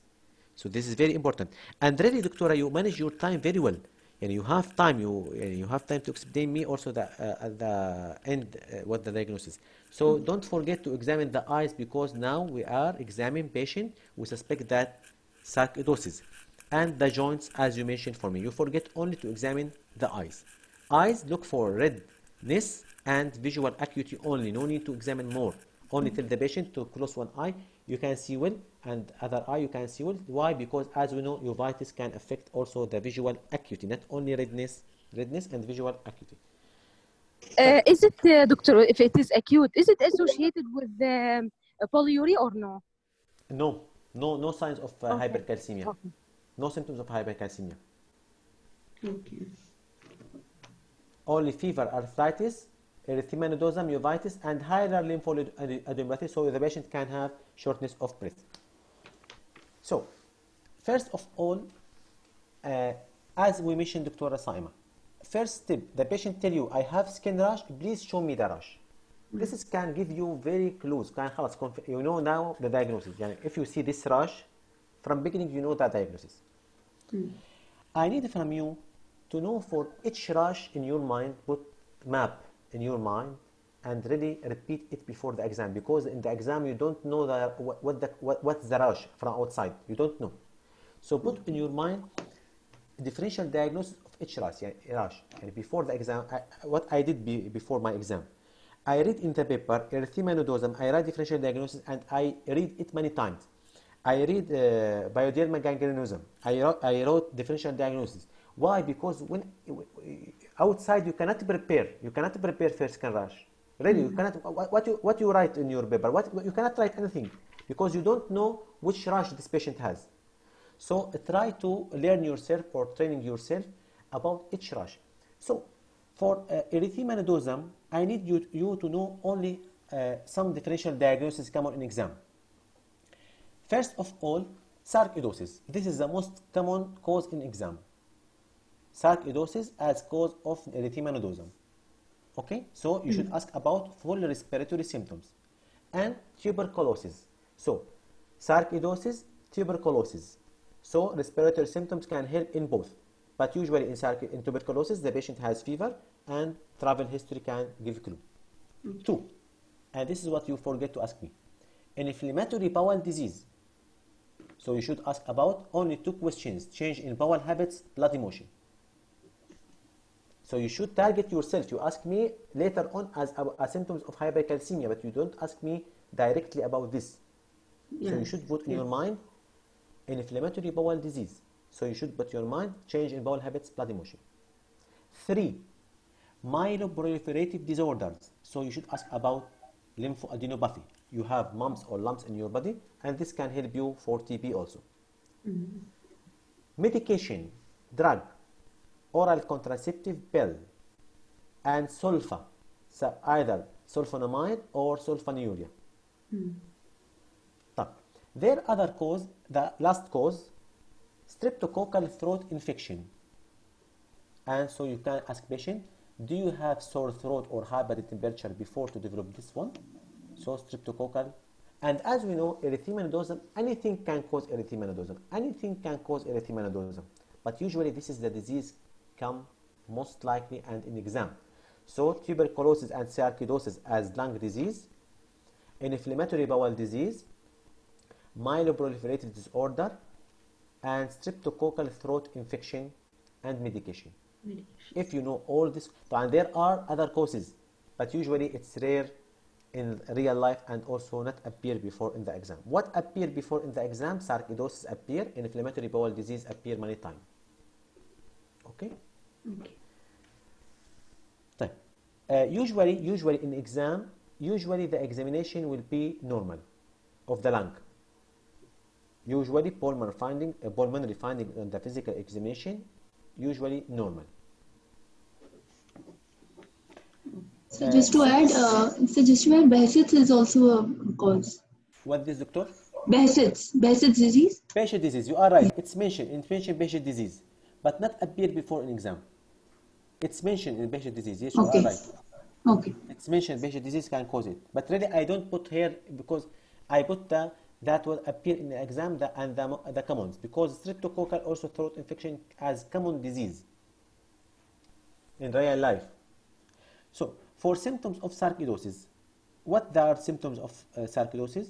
Can be asymptomatic, can be cause fever, anorexia, pulmonary complaint like cough, chest pain, shortness of breath, exertional, skin lesion like erythema nodosum, eye symptoms either anterior or posterior uveitis, heart failure from cardiopathy, and this is rare. And also, as we know, cranial nerve palsy, but don't forget hypercalcemia and hypercalciuria. Okay. Now we finish this case. I will, because no time in this course to discuss all cases, so I will only give you about this. What this? 1 minute. What this lesion, doctor? Also in the leg. So pyoderma gangrenosum. Very nice. Pyoderma gangrenosum, and this is also common in the exam. So only I need from you to know that necrotic ulcer, usually as you see the ulcer with rugged violaceous border. You see the border is rugged. You see rugged and violaceous. Okay? And the surrounding skin usually indurated and erythematous. You see the surrounding skin will be indurated, atrophied. Okay? And usually this is present over the lateral aspects of the lower leg. Differential diagnosis like erythema nodosum, inflammatory bowel disease, sarcoidosis. Okay? Inflammatory bowel disease, sarcoidosis, myeloproliferative disorders, but here we can increase rheumatological disease like rheumatoid arthritis, ankylosing spondylitis, psoriatic. Okay? Okay. طبعا Wegener granulomatous is also important in this one. And thyroid disease. So, but put in your mind for the causes of both together. Inflammatory bowel disease, sarcoidosis, both can cause. Myeloproliferative disorders, both can cause. Here you can increase only rheumatological disease, rheumatoid arthritis and ankylosing spondylitis, and you can increase also thyroid disease. Okay, what this lesion? I will show the last one. Also because it's looks in the legs, this one. What this one? Necrobiosis. Yeah, complete. Necrobiosis. Necrobiosis Lipoidica. Yeah, this is also common in exam because it's common in the real life. Okay, this is how it's this approach of diabetic approach. How? So diabetic approach, we have one case, I think next session, about how can approach patient with diabetes mellitus. We find one symptoms and how can approach patient with diabetes mellitus. Okay, so don't forget this rash. It's clear that as you see, well circumscribed ovale plaques on the anterior surface of the lower legs. Look shiny surface. You see shiny surface with waxy yellow atrophic centers, as you see. And we have some, I think, telangiectasia. It's clear here. You see here some telangiectasia. You see here like this. You see, small. You see, but it's clear. Also multiple. You see multiple. You see, and here the brown. The margins will be brown. Okay, this is usually the lesions came in the exam like this. But we have no time to discuss all. So I choose the most difficult one, erythema nodosum, and pyoderma gangrenosum, also most very important, also can become. I finish today. If any question before to close? Dr. Hassan, one question about the sarcoid. If the patient asks, is this disease, so we have to say, is it only chronic inflammatory disease? How to describe it? Because in case it came in station 4, I'm thinking, and is it self-limiting? Is it curable 100% like this? Incurable? Not Like, curable. is it curable? So Not, the patient asks as a not, concern, and how to yeah, describe sarcoidosis in layman language in yeah. station 4? Sarcoidosis also, it's thought that this is autoimmune disease also, as we know. That also can tell him the same thing, that this is the vein system that usually responsible to attack the body against the bug, also is affected and start misguided and start to affect your body. And this is caused affect multiple parts of the body, but most likely affect the lungs and cause scarring in the lungs. Scarring. This scarring means fibrosis. Okay? Affect the lungs, and this can cause shortness of breath, dry cough, and sometimes can affect the brain, so Clear. can cause Yes. all So parts. it's a, I will say, I will not, I say soreness, or I will say it's a chronic type of infection, or what? Not infection. Sarcoidosis, not infection. Yeah, inflammation. So is it better to describe it as soreness? Scarring. Scarring. Okay. Scarring mean fibrosis or mean inflammation. Scarring mean inflammation also. And usually you can use inflammation, not wrong to use inflammation.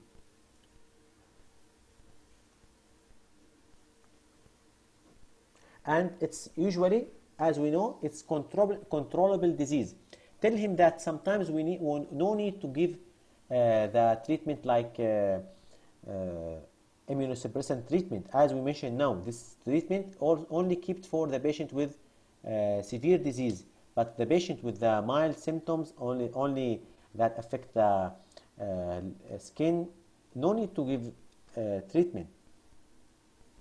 So it's only lung and skin, no need to give chronic treatment for it, self-limiting. But for lungs, as I mentioned, if the patient has significant respiratory like fibrosis, we need. Okay, sure. But if the patient only have hilar lymphoadenopathy and no more symptoms, only dry cough, mild or that mild shortness of breath, yes, no need to give critical medication. Okay, thank you, Dr. Hassan. Thank you, doctor. Other question, please.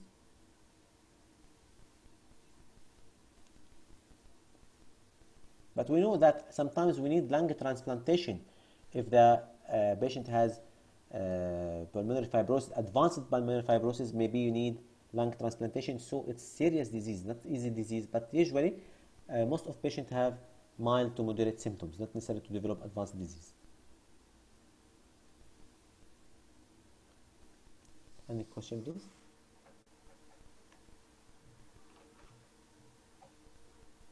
Thank you for all. See you Friday, inshallah. Thank you, sir. Thank you, Dr. Hassan. Thank you so much, Bye. Dr. Hassan. Thank you.